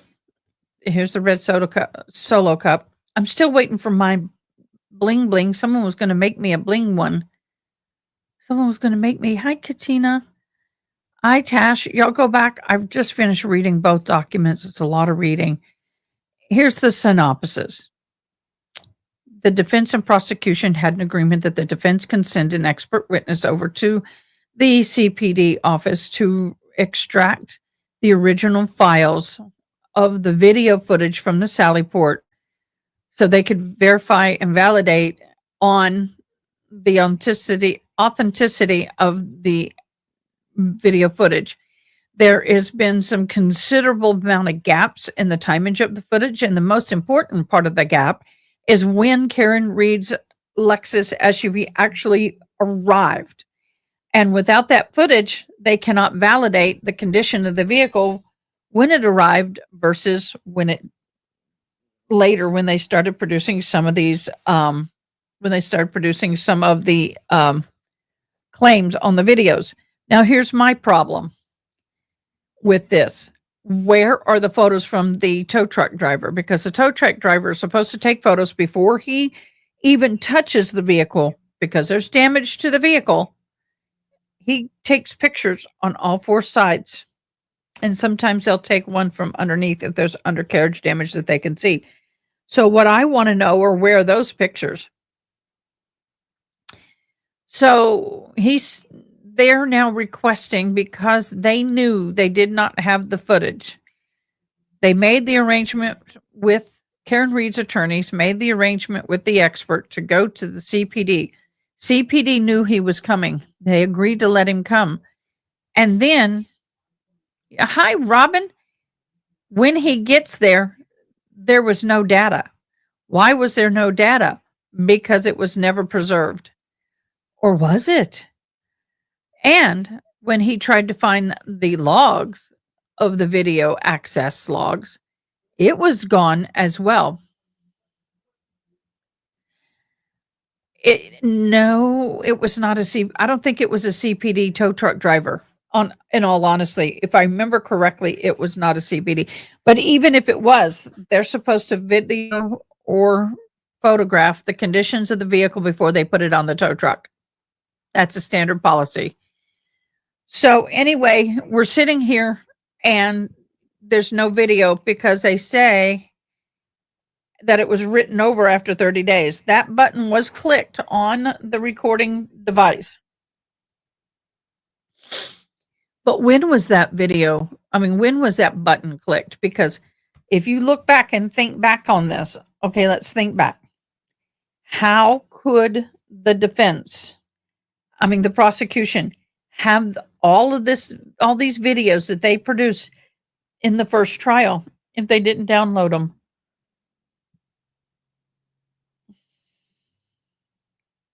How did they have them? So, and the trial was well after the 30 days. Excuse me. It's that cold weather. It's doing it to me. Yeah, but they're not. Yeah, exactly. Or use a leaf blower, or use a paper bag from a gas station. I get it. But one of the other situations is that, okay, so if the video was recorded over, because after 30 days it records over, then the video log, there's a log that records every action that happens in the system, was missing as well. That's a purposeful deletion. That's not an oops, it just recorded over it. We didn't catch it in time. It was deleted. It's not found. It's not there. And that is a deletion.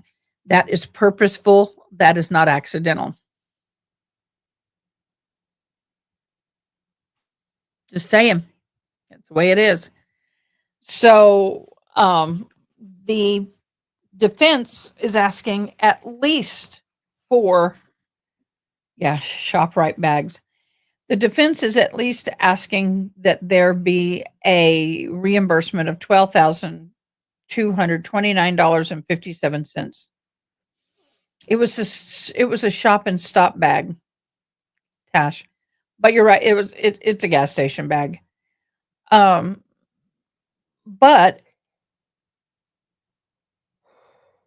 what irks them more than anything is that PD knew. They knew that there was nothing in that file or on that device for them to record. So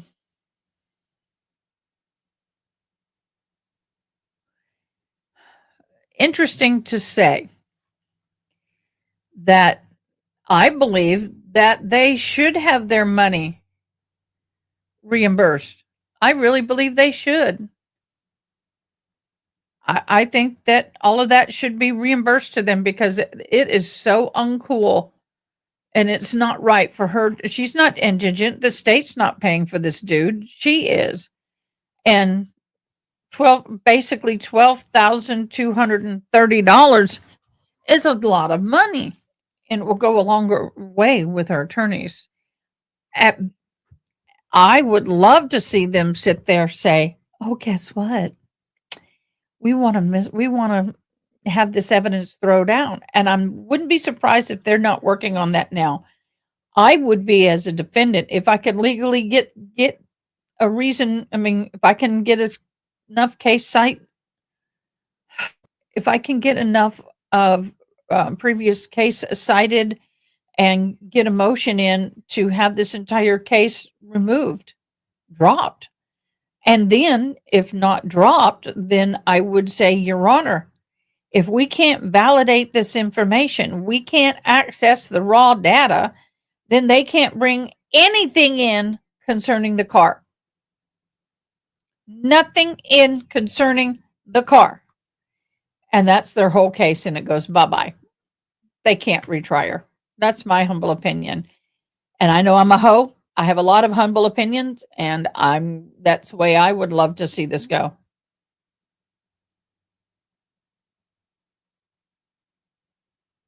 I would what do y'all think? Do you think excuse me, I'm getting the afternoon yawns. Do you think there's a possibility of this case getting thrown out? Do you think there's a possibility? Ow, that hurt. Do you think there's a snowball's chance in Haiti? I wish I had an attorney to go to. I haven't seen our attorney expert, but she's not this kind of attorney. I need, do we know an attorney? Anybody? Who could we get on? Who could we talk to? I know that all the lawyers that we know will be all over this, like Ian and all of them. I'm anxious to see what they have to say about this because y'all, yeah, I would be fighting to have any and all evidence that pertains to the vehicle thrown out. Yes, I'm opening it up. I thought y'all might like to see my new stand, my new alarm.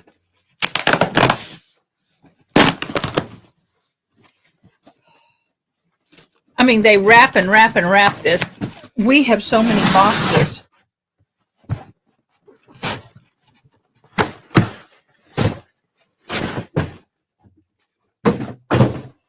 Box within a box within a box.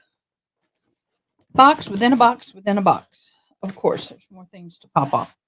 More stickers. Wouldn't it?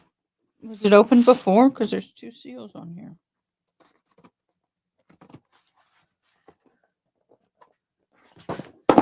Oh, this is going to be fun. So, and of course, someone took my scissors out of here. Seriously, y'all? I just so love having people take my stuff. Let's see if I can use this pointy thing. I want the red Solo cup that has just broke that off. That is bedazzled. It's a heavy plastic and it's got red rhinestones all the way around it. I want a bedazzled red rhinestone. I'm just gonna have to bust this thing. Anybody know where I can get one? Red bedazzled. I really want one in case we go to court. Because that's all I'll drink of the whole time is the red bedazzled. You know me, I'm a bedazzled person. Everything about me is, I love bedazzled. Well, this is not opening well. Esty? Throw it in my Discord link if you find one. Find one, throw it in the Discord under instant messaging to me. Wow. They really don't want you to get into this thing. Wow. Yay! Woohoo! This is going to be fun. I have a decent microphone stand, but it is not behaving. It is not behaving. Ain't misbehaving. And yes, I know. You get what you pay for, y'all. You really do.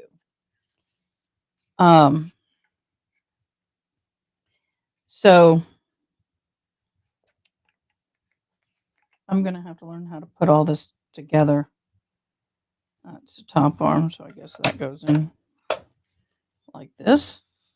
It's a low one. So, anyway, I will put it all together in a minute, in a little bit. All of that box for that little thing. Go figure. And there are all the screws and everything else. Yahoo! Oh, they gave a nice one. This is nice. It even has a little holding thing. You can actually save it on the actual device. put my little thing away. Oh, that's cool. I've never seen one come with an Allen wrench that comes with that. That's way cool. So, my husband bought me a water bottle cover. I have one that's real blingy. My son bought me. Gabby, you'll need to get a bag to show us. Y'all find it. Drop it in my Discord. Put it under. Oh wait, somebody did. Dr. Bullbutter already did. Oh, but oh. Okay, y'all. What should I have put on it? My name? I got to share this with y'all. I'll share this with y'all. Let me share this. Y'all, look.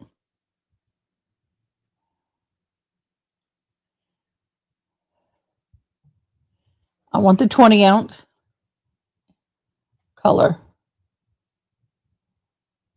Should we just do a solid red or should we do one with my name?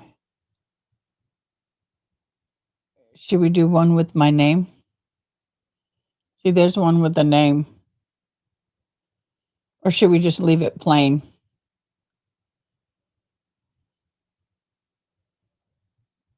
Oh, look at that. What do y'all think?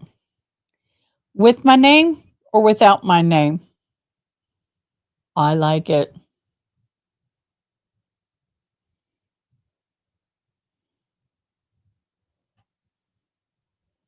Oh, that's cool. Now, I could bling it myself, but I don't have the time or the wherewithal.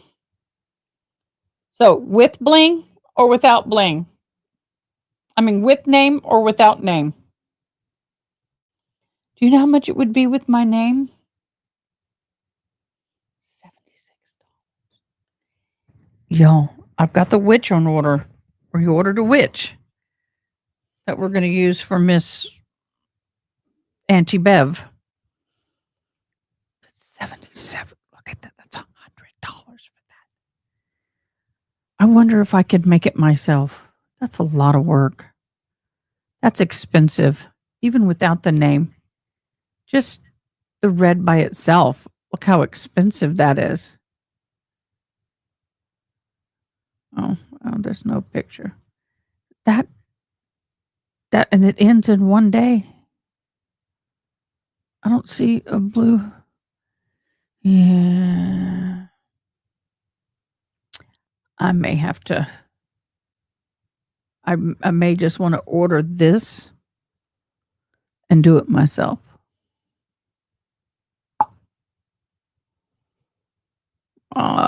We'll look into it. I'll look into it. That's a lot of money, though. I'd rather buy a technology. Member chat. Oh. And my picture. Oh, that's not a good picture of me. Not a good picture of me. That was not a good freeze frame. Come on, if you're going to freeze frame me, do it right. Here we go. I'm going to share it. Ooh, that nice. I'll have to bring mine up here. That nice. That real nice. Yep, that'd be nice. That'd be real, real nice. Okay, so the lowdown on all of this is Karen Reed wants her money back.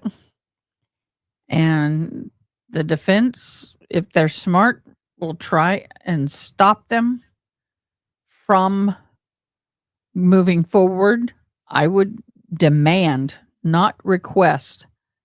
I would demand that they return all fees and cannot use said evidence in the trial.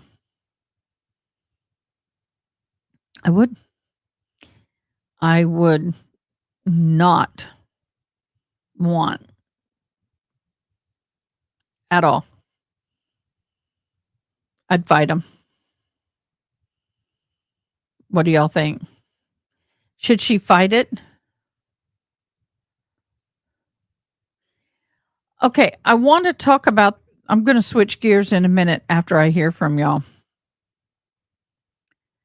I am going to come on either tonight or tomorrow and do a live breaking down the Brad Simpson unaliving trial. And he unalived his wife. They have not found her yet. It's sad to say. Did not find her. I don't think they ever will, because I think she's somewhere between San Antonio and Barney area, Bandera area. There's a lot of places. Now, I could go magnet fishing and somehow, some way, possibly snag. It's happened. Not with me, thank you, Jesus, but it has happened. Go to every bridge from here and there and do some magnet fishing. But it's going to have to be deep enough. That's the problem. So we're going to switch just for a quick second. I'm just going to give a rundown. I'm a little disappointed because I really wanted to find the information on this trial and watch it live. But unfortunately, ooh, you're sending videos. That's nice. Tell your hubby you got a new friend. You share with your friends, right? You share with friends? That would be me. That bling bling would be me. So, it's beautiful, beloved. Thank you, Haley Mouse, for sharing. Okay. This guy here, I really was getting into his case, and maybe one of my mods. Can you guys see if his trial actually happened today?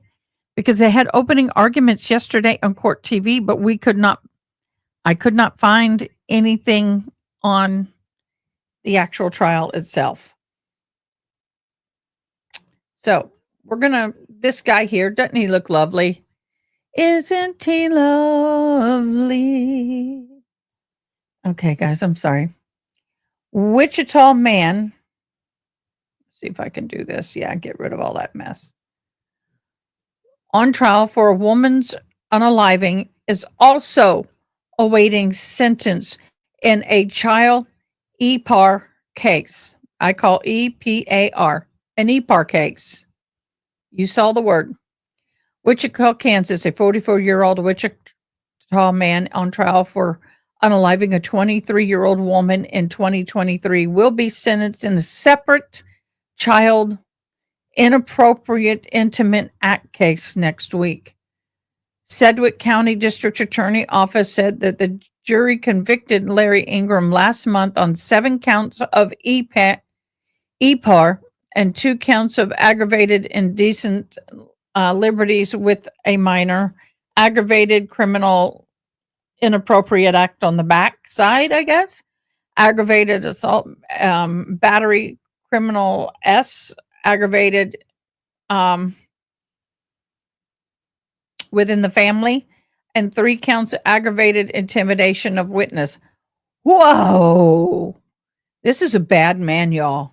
This man is sick and bad. He deserves to be gone forever. According to court records, the crime happened between March 14th and September 19th. Charges were filed in August 2021. Definitely get your Hitchman Homestead coffee. That kept me alive this morning.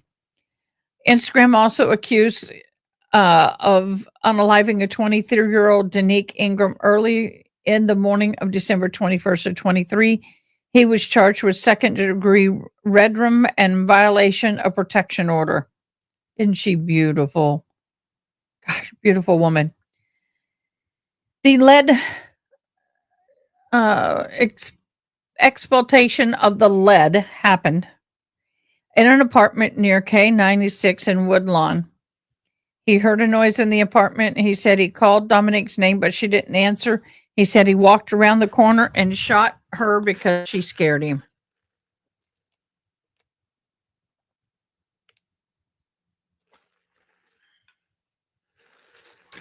Yeah, but I'm not a professional like he is. I'm just learning. But I think he might be impressed. Um, I still can't get the sound to come through my um I still can't get the sound to appropriately come through my machine. I've got to call them. I've got to take a morning off and contact them and get help. DV is not a private matter; it's a crime. Okay, that's that on that. But the guy that we have been watching, and I was hoping to do a trial on today. I couldn't find it. So, did anybody find his actual court trial? Um, so, gosh, what a wonderful picture of him. Charged with second degree red room in the shooting of his common law wife, who was previously his stepdaughter. His stepdaughter. So, not only was he CSA, child, he was also, and he was charged with incest. He's also his stepdaughter, he is now common law married with and has a baby. The tragic incident occurred December 21 and 23 with their Wichita apartment where they shared a 3-month-old infant. Oh my gosh. He has initially told police that he heard a noise and called out to her. She did not answer or respond. She frightened him when she appeared suddenly, prompting him to open fire. Later, he changed his story, claiming that he had been dealing with issues related to someone smashing his tires and feared a home invasion. He said he left the room to find her on the floor. However, the investigators quickly discovered that Larry had a protective order against him that required him to stay away from her. The protective order was in place because not Dominique, Denique, is that how you say it? Had been a key witness in a EPAR and intimate act with family case against Larry. So she was a witness. According to the Wichita Eagle, Denique's mother, Davia, Daniva, I'm bad with names I'm not familiar. Chandler said he unalived her so she couldn't testify. A year after her death, Larry was convicted of 17 crimes related to the abuse of her sisters. Why was she even with him? The conviction further solidified the suspicion that Larry's motive for unaliving her was to prevent her from testifying in his ongoing battle. Oh, Nebraska girl living in New Mexico. Hey, babe. Hey, Pamela. Hey, Super T.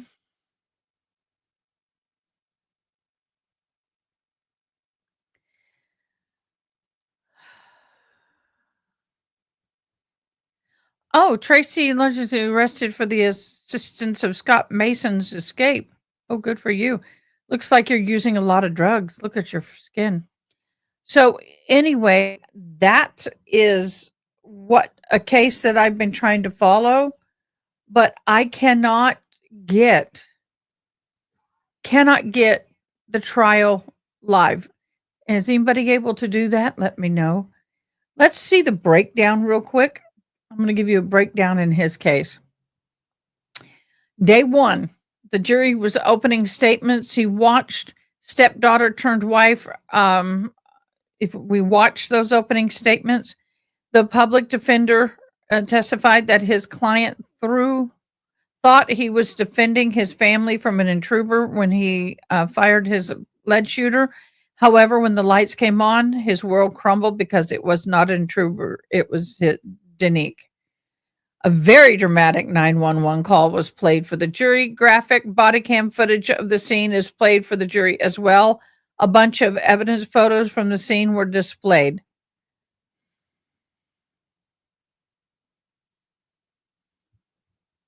And here we go with a bunch of commercials. Of course. Of course, we're going to have a bunch of commercials. Oy, oy, oy. But see, I cannot find, I have the opening statements,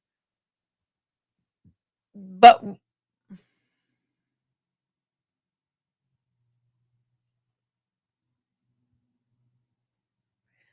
I don't know why I'm getting a bunch of commercials when I have subscriptions. I mean, why am I getting a bunch of commercials? Can anybody help me with that? Well, I guess it's outside. Okay, hold on. Dude, let me get you embiggened and shareable. We're going to share this. Get you up. Get me over here. Get me here.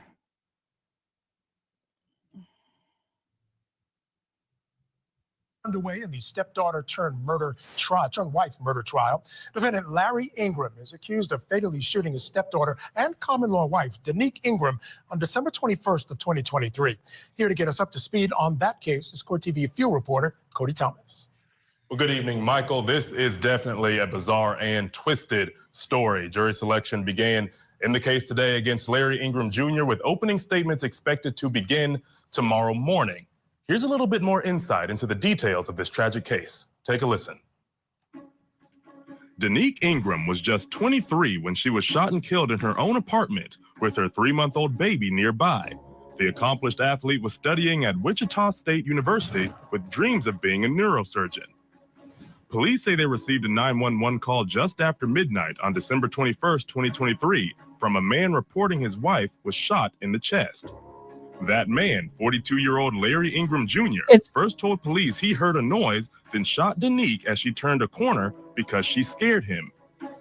But police say Ingram then changed his story to say someone had been slashing his tires and he was fearful of a home invasion, and he found Danique shot on the floor. But Danique and Larry had a troubled history. Larry was first Danique's stepfather, then common law husband, leaving Danique estranged from her mother and siblings. In a GoFundMe posted by Danique's mother after her death, Deneva Chandler writes Danique was held hostage for 5 years, abused both physically and mentally by her captor, with her whereabouts unknown. Ingram's defense is fighting to keep jurors from knowing that Ingram was convicted in December of 2024 of 17 crimes related to the sexual abuse of Danique's sisters, abuse that started when they were 10. Ingram faces life in prison in that case. In Danique's case, Ingram is charged with second-degree murder and violating an order of protection. He wasn't supposed to have contact with Danique because she was listed as a witness in her sister's case. And Danique's family has been outspoken on their claim that Ingram killed her so she wouldn't be able to testify in his trial, in his sex abuse trial, that is. But it's important to note that he is not charged with anything premeditated. Now, Ingram has since been convicted in that trial of 17 sex abuse crimes against his other stepdaughters, including rape, incest, battery, and aggravated assault. His attorney filed for those convictions out of this murder trial. And of course, our Court TV cameras will be in the courtroom once those opening statements begin tomorrow morning. Yeah, you were there. So why are you not there today? Why are you not there? Can anybody find the link to today's trial? Today's trial?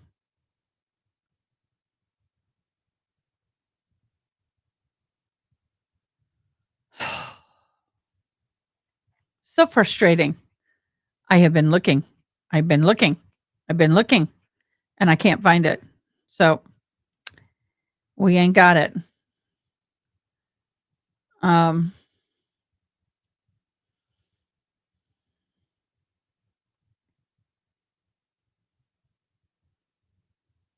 Yeah, I don't have anything. I've got written, but I don't have I just got what I've shown you. I can't find anything. So if I find it, if it comes on, maybe it'll be tomorrow. But I would like to follow that if possible.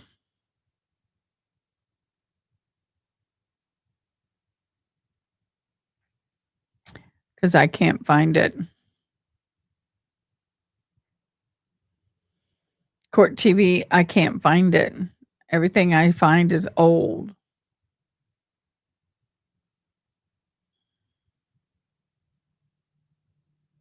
Nope.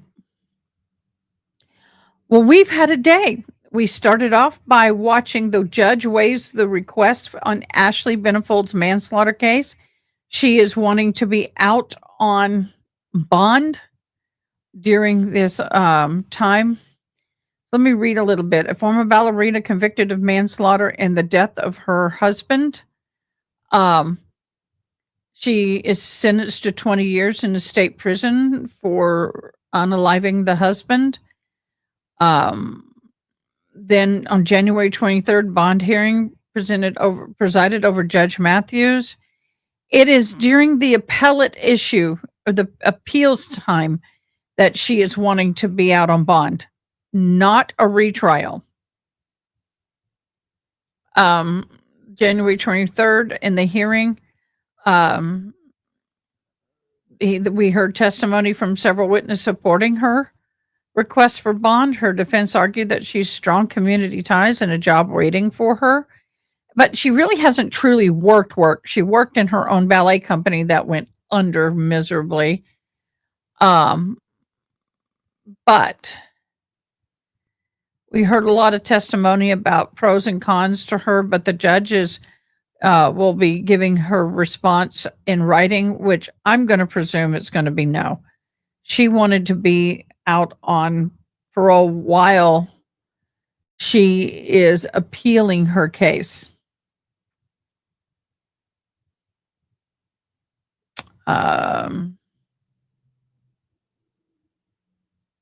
So, and then we heard about Karen Reed. We heard about Kohlberger. And now we've talked about Larry. So I can't find any more information on Larry. That is so frustrating. Larry Ingram is his name. So what we're going to do is we're going to call it. I'm going to get my new mic stand installed. I'm going to take a nap. I need a nap. I want a nap. I'm going to have a nap. It's early. But if anything happens, I call it hoppins. If anything happens, I'll hop on. So it's hoppins. You'll see me and I will off.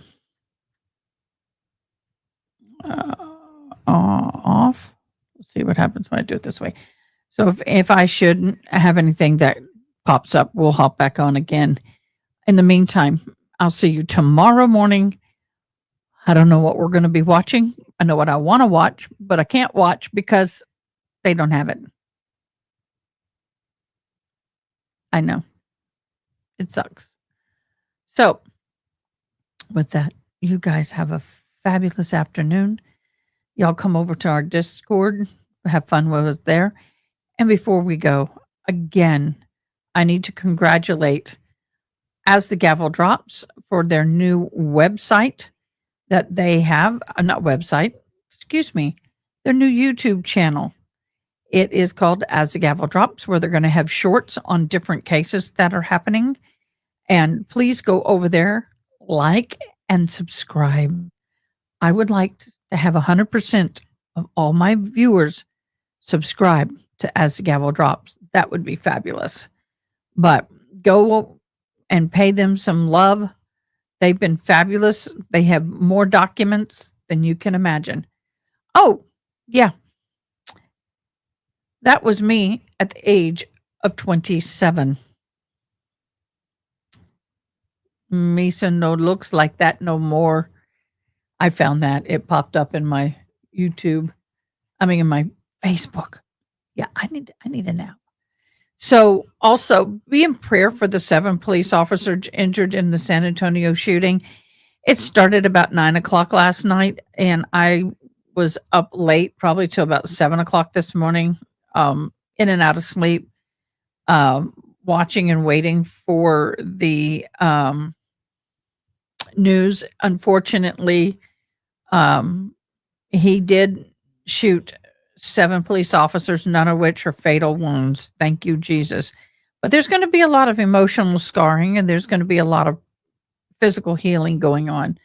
But bless that nobody passed away. All right. Blessings, peace. See you in the morning. Bye. Thanks for watching. Please comment, like, share, and most importantly, subscribe.